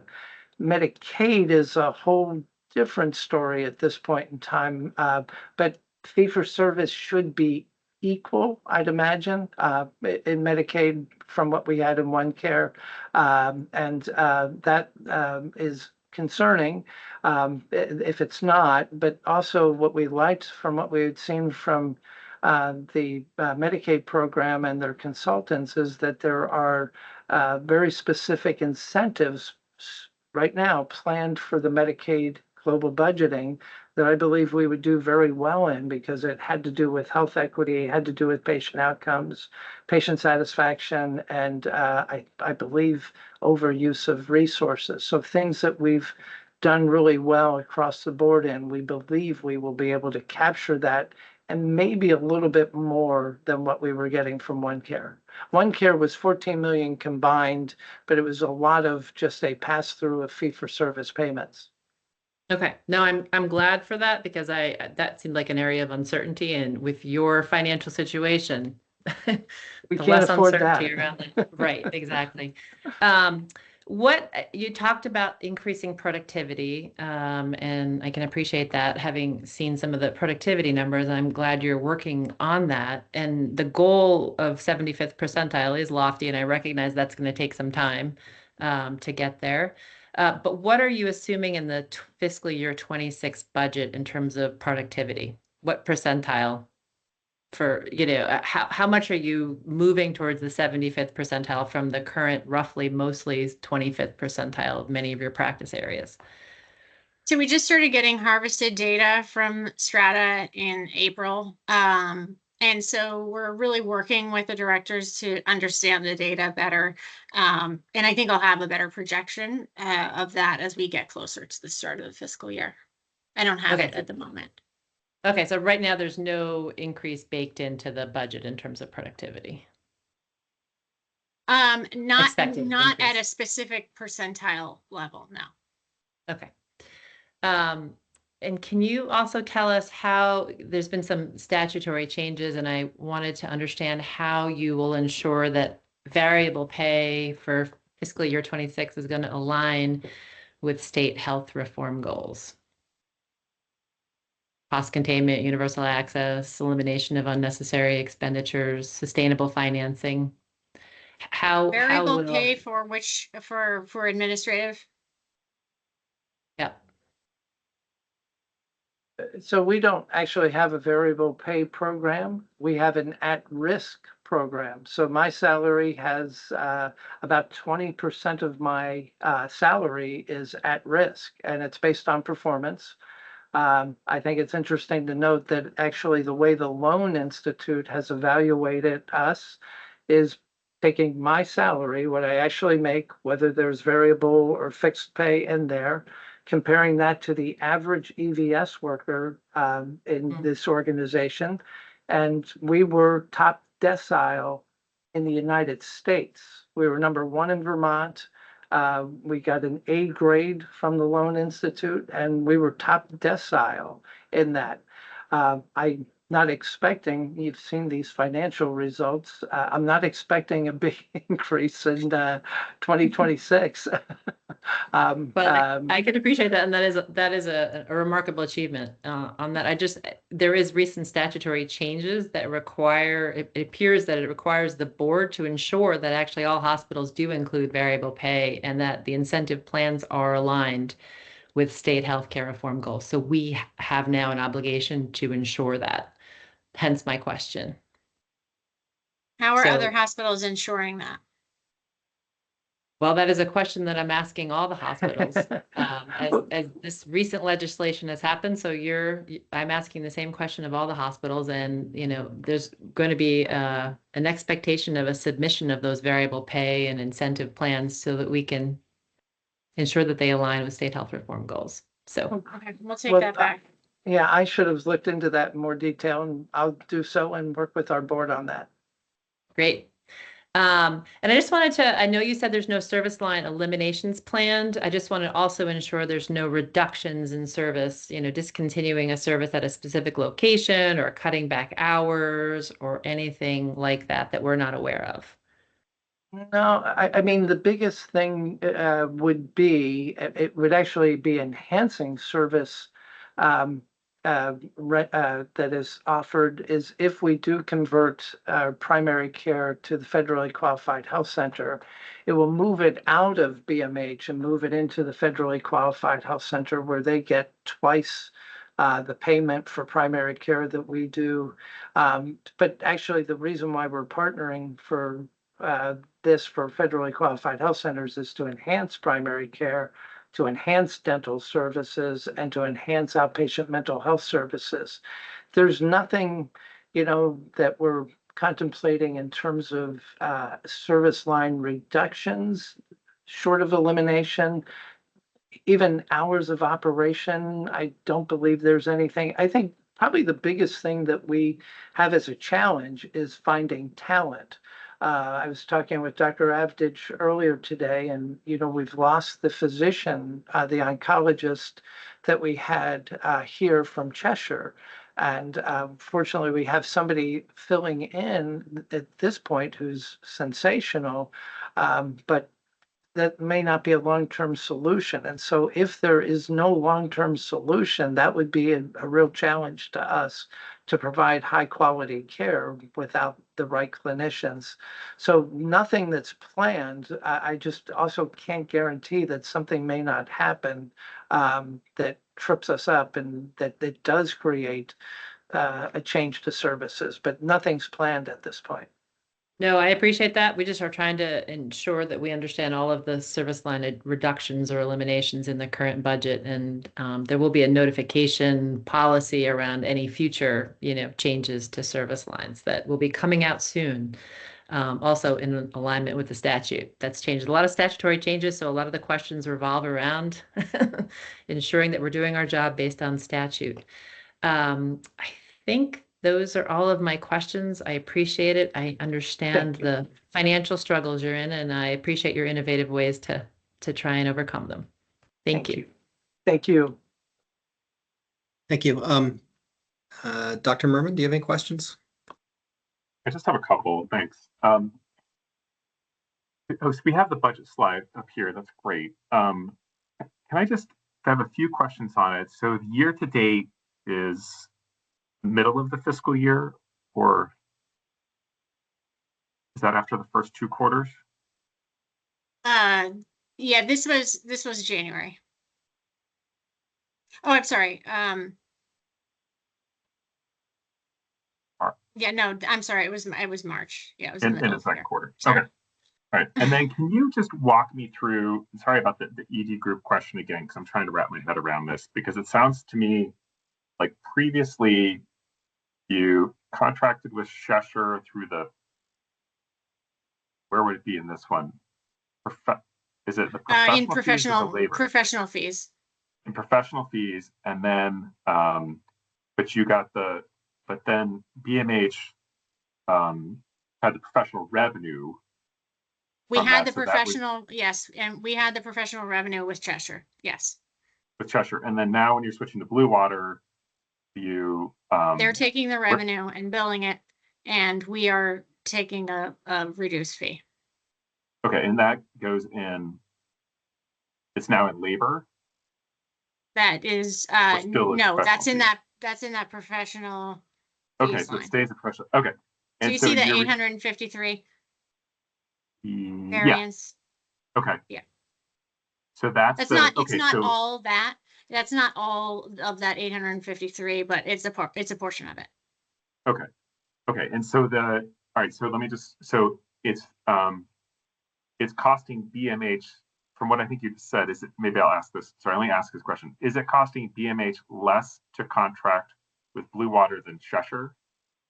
I think it'll be about net neutral in the end, but we need to see what our experience is of not having the revenue. Well, And but, okay, but then But there's it's other things, costing from a Dr. cost. Merman. Yeah, from a There's cost perspective, it's overhead less. because we're not billing for those professional fee services. There's overhead costs that we reduce. Plus, as everybody knows, every dollar in net patient revenue, we get taxed at 6%. So that reduction in net patient revenue, also we get to not have to pay that as provider tax as well. Okay.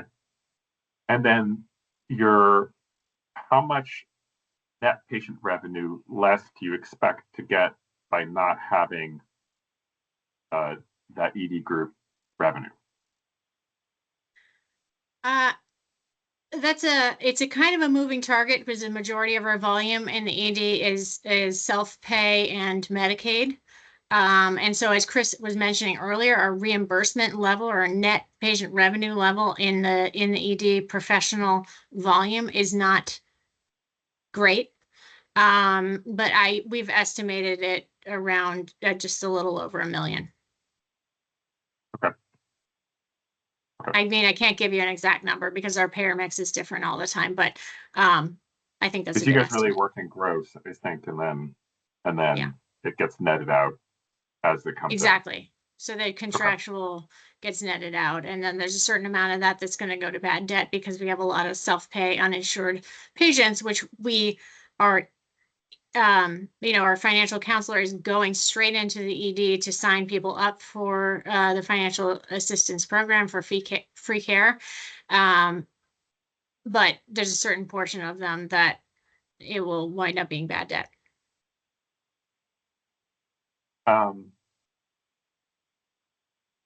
So that gets to a question that was mentioned earlier. You said you were trying to correct bad debt. How do you correct the bad debt, I guess, when you're talking about this year's budget?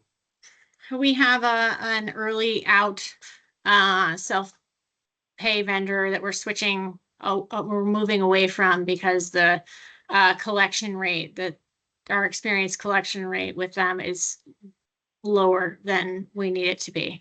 And so we're moving to actually the same vendor that we have as our collections vendor, which is the difference on self-pay is from 0 to 120 days. That's your kind of early out. And then there's the back half of bad debt, which is the 121 to 365 days, which is collections. We're going to align our all of that with our collections vendor, and we hope that we'll get a better return rate. Okay, thank you. And most of there's like a funny, someone's unmuted back there. So what I was saying in the narrative is, we're really trying to reduce our bad debt and our deductions, obviously, overall.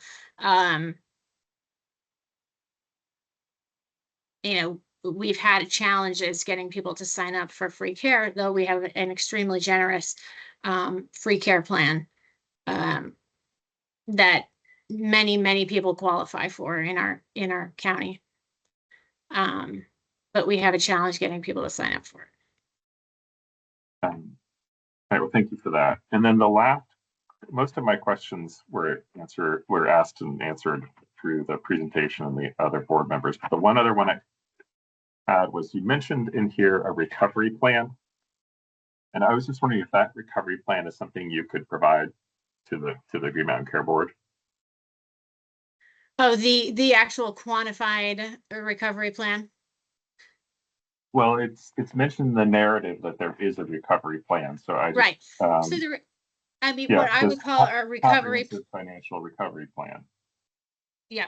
So, the quadrant slide that I showed previously is kind of the qualitative version, and we have a savings plan which has each of those projects and a savings amount associated to them in a more of an Excel kind of a finance way. And I think I could share a summary version of that, which might give you a better idea of when we expect the savings from each of these projects to come to fruition. I think that'd be really, I think, helpful to see. I mean, I know you have a lot of work to do, and I don't want to add work to do, but I would, if you've done the work and we can take a look at it, I think that would be just helpful for us and understanding where you are and where you're trying to get to. So yeah, we've shared that extensively with our bank and have projections, income statement projections that we've provided to them to assure them that we are focused. Okay. And just one more thing on the rural community hospital designation, kind of just sorry to repeat the timeline on this because I'm trying to understand this. So it sounds like you're going to the board at the end of this month. Are you expecting to get a decision from the board on that day, or is this going to be another iterative process? No. My real question is, are we going to be able to get a decision on your decision? Are we going to be able to get your decision prior to voting on your budget so we understand where you're going? Yes, we've had discussions with our board, so it is still an iterative process, but on the 22nd, it's really our go, no-go decision, and that will be with our board, and we have time allotted to dig into that deeply.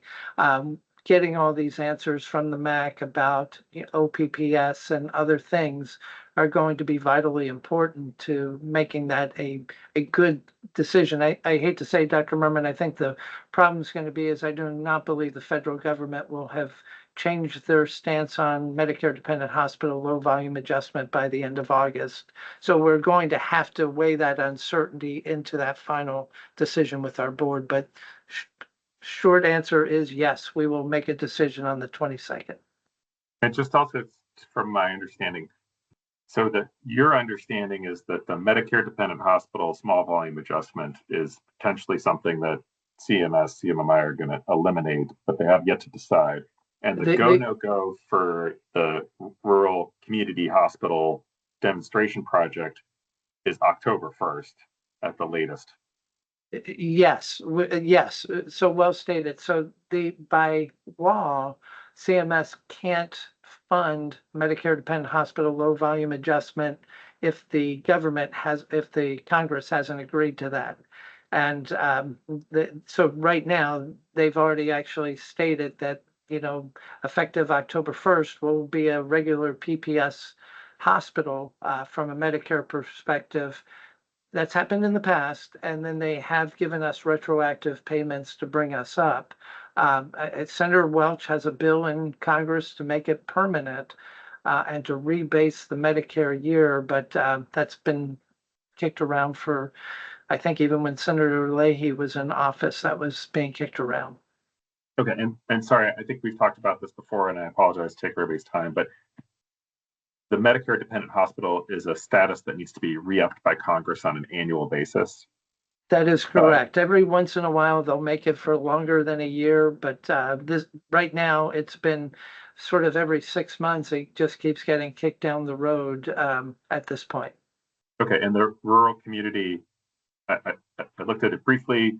The rural community hospital demonstration project looked like it's been going on for almost 20 years, but it keeps like these 5-year. Where are they in the 5 years? Like if you signed up now, is it 5 years or is it 5 where years? Are you in that Yes. cycle? Okay. Great question. Thanks for looking that up. But yes, it would be a 5-year, really guaranteed having that at this point in time, which goes into that decision making for our board. Okay, and I'm sorry, just one more question on the topic, and I'm sure I have the information right here, but how many staffed beds do you have? So Jackie, what is it? We're running about 25, 30 staff beds. Yeah, Laura had collected this information yesterday, but yes, staff beds very different than licensed beds, and about 30. Okay, so Yeah. you're kind of right on the cusp of being a critical access hospital from a size standpoint. Yeah, yeah, and from the cost reporting, what allows us to qualify for the Rural Community Hospital Demonstration Project is, even though we're licensed for 60 beds, on the cost report, Laura, it's like 47, Yeah, 45.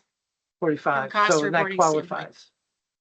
All right, well, thank And you. I think it's worth noting that if, at any point within the program, if it's not working for us, we can opt out. We would prefer to do that to align with the end of our fiscal year. So we're kind of thinking about it in single year increments.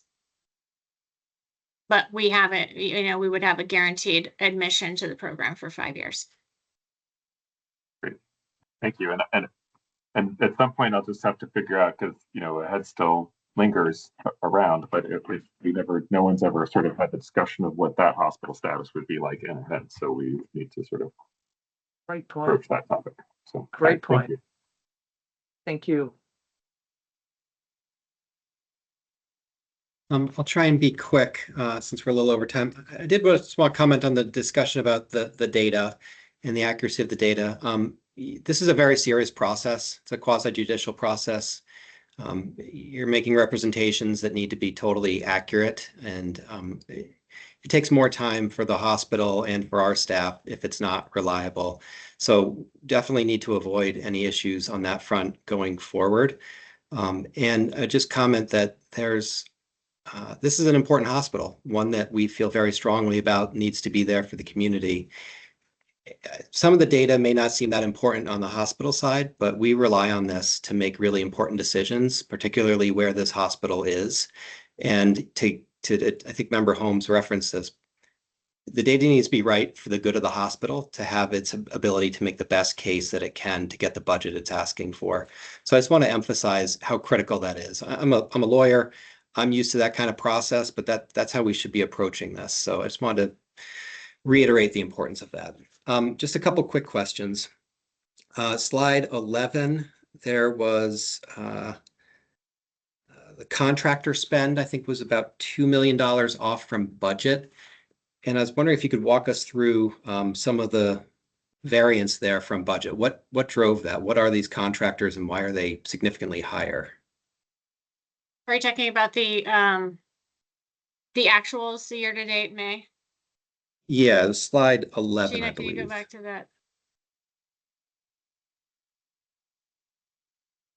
Yes. One of them was the revenue cycle consultant, Barry Dunn, that we brought on to do a full transformation of our revenue cycle. And that's part of, the process by which we're reducing our AR, evaluating our denials and, really bringing our revenue cycle back in line with where it should be. That's a big piece of this. Another piece of it is the non-recurring is some legal fees for litigation that we had pending previously. Another piece is legal fees around the unionization efforts at BMH. Those are the big non-recurring buckets. Is that legal expense completed, or is that case still outstanding? The litigation? Yeah. Portions of that are continuing. Now we expect our insurance to kick in on that at some point before the beginning of the next fiscal year. Okay, and I'm just trying to understand if that's another risk or liability potential, or are you the plaintiff? It's a liability potential.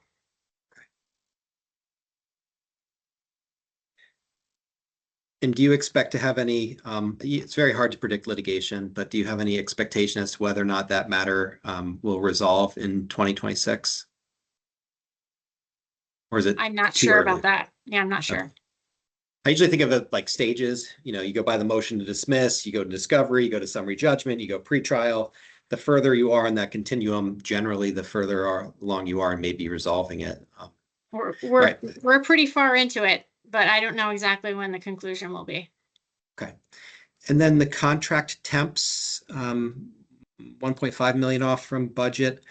Is that primarily traveling nurses, or can you explain further what that is? Yeah, so we have historically under budgeted this line. So I budgeted $1 million in FY25. We know that we will spend more than $1 million, but it's our strategy, obviously, to move away from travelers and to full-time employees. This is less RN and more allied health and radiology and lab. So we were using quite a few phlebotomists, travelers, as well as some imaging techs. Okay. Which we have moved largely away from at this point.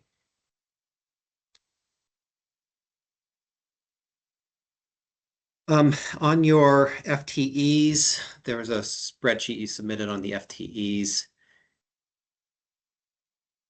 It looked like in admin, it went from 36 FTEs in 2025 to a budgeted 43. And I'd like a little clarity around why that number's going up. Which one?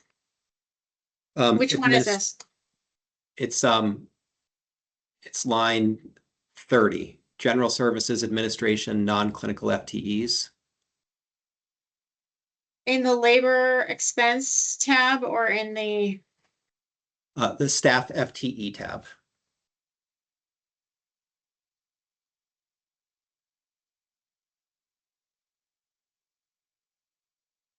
Which I don't know which workbook you're in. I'm not sure what you're looking at. Oh, sorry. It's the BMH staff FTE. It's the chart of the FTEs for the organization. The title of the document is BMH staff FTE. That I submitted or that your team created? I don't know the answer have to that. that. I guess I can If you ask. could share it, I'll comment on it. It's the adaptive submission for staff by department, Laura. Okay, I don't have that open at the moment. So you're seeing an increase on administrative FTEs? Yes, correct. Yep, it says, so it's lines 28 through 30. It may just be it may just be we may have just bucketed those as non-clinical. I don't know if they're necessarily administrative. We did have an increase in some of our EVS employees, for example, because we're moving away from an outside contractor for some of our cleaning services and bringing it back in-house. So we had a headcount increase in that area. It could have been in that area, just not clinical. Okay. I wouldn't call that administrative, though. Why don't you take a look at that one? It's lines 28 through 30 on that submission. It just struck me as odd that it was going up from 36 to 43 in that bucket. I think that's what that is. Okay. And I'm wondering if there's opportunity there. And then the other one that stuck out to me was medical group administration. And it says non-clinical FTEs is 115. But that doesn't seem possibly right that you have 115 non-clinical FTEs in medical group administration. No, that's wrong. Okay. All right. Why don't we take a look at that one as well? Because if you have 115, I think we have an opportunity to reduce expenses. Yeah, we might want to look at that. Yes. Okay. Yeah. So this goes to my point, because like we make decisions on this, and God forbid we make a decision because it says this and we think this, and all of a sudden we've done something that is not beneficial. Right. No, I can appreciate that. Okay. And then slide 12 is the balance sheet. If you could possibly bring that up. I think it's just the next one. Gina, I'm sorry. Move forward one slide. Gina.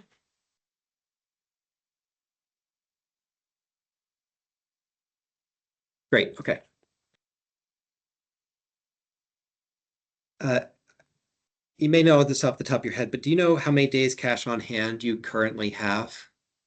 We have a bond covenant to maintain 100 days cash on hand.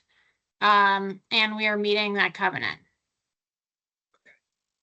So as of today, you're over 100 days cash on hand? Correct. And do you know approximately how many dollars equate to one day cash on hand? I would have to do that. I would have to do that calculation. I can get back to you on that. Okay, and then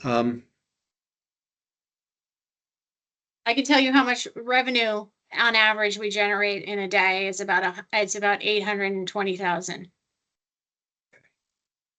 total That's revenue. gross. Gross. Yeah. And then the drug price cap bill, I appreciated the discussion on that and the uncertainty, which I understand. What is the potential exposure on that if it were to apply? How much money would that be?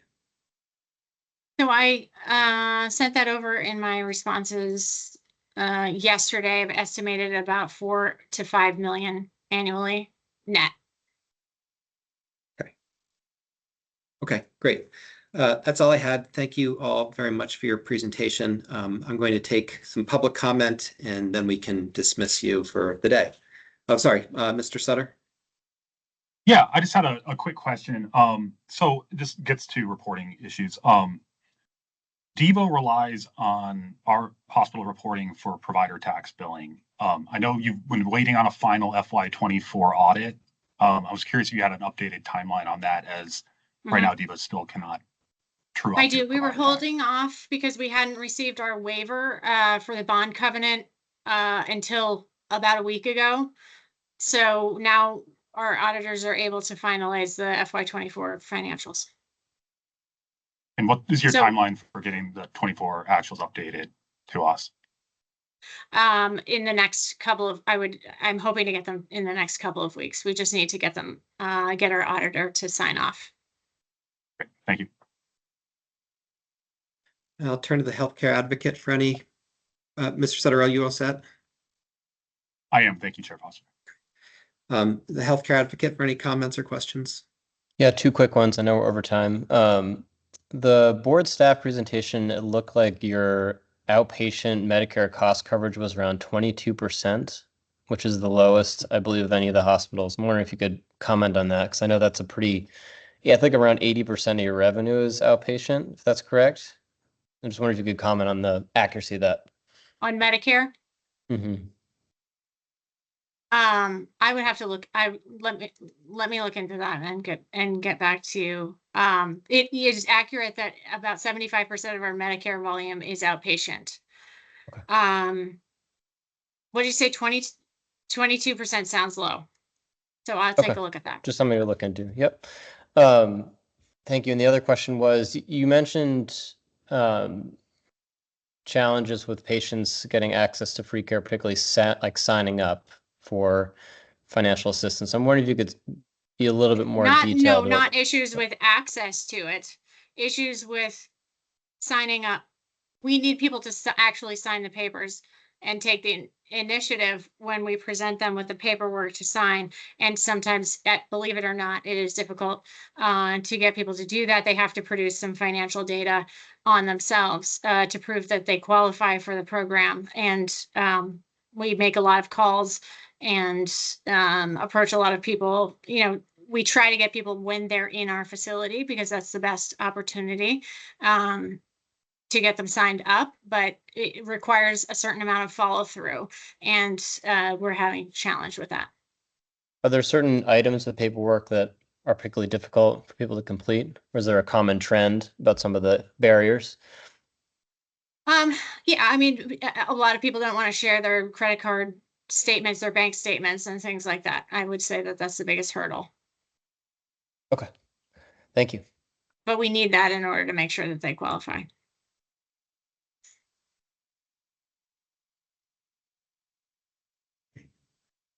Okay, I'll take public comment via raise the hand. Yes, I'm Zachary Pratt. I live in Rutland. And I was wondering, is the RRMC going to be happening after this, or did I miss it? Or do I have to link in again to get to that meeting? No, sir. We are a few minutes over time with the Brattleboro hearing, so Okay, you can stay right on this one. We'll probably take a 10-minute break. We'll probably start around 2:45-ish. excellent. I'll see you back at 2:45-ish then. Thank Great. you. Thanks. Yeah, thanks for being here. Cool. Yep. Any other public comment? Okay, great. All right, well, we'll take a 10-minute recess and we'll come back and we'll move to Rutland. Mr. Doherty, Ms. Bruno, and team, thank you very much for your presentation and for your time today and for your work in this difficult situation. Thank you. Thank you. Thank you. All right, have a good day.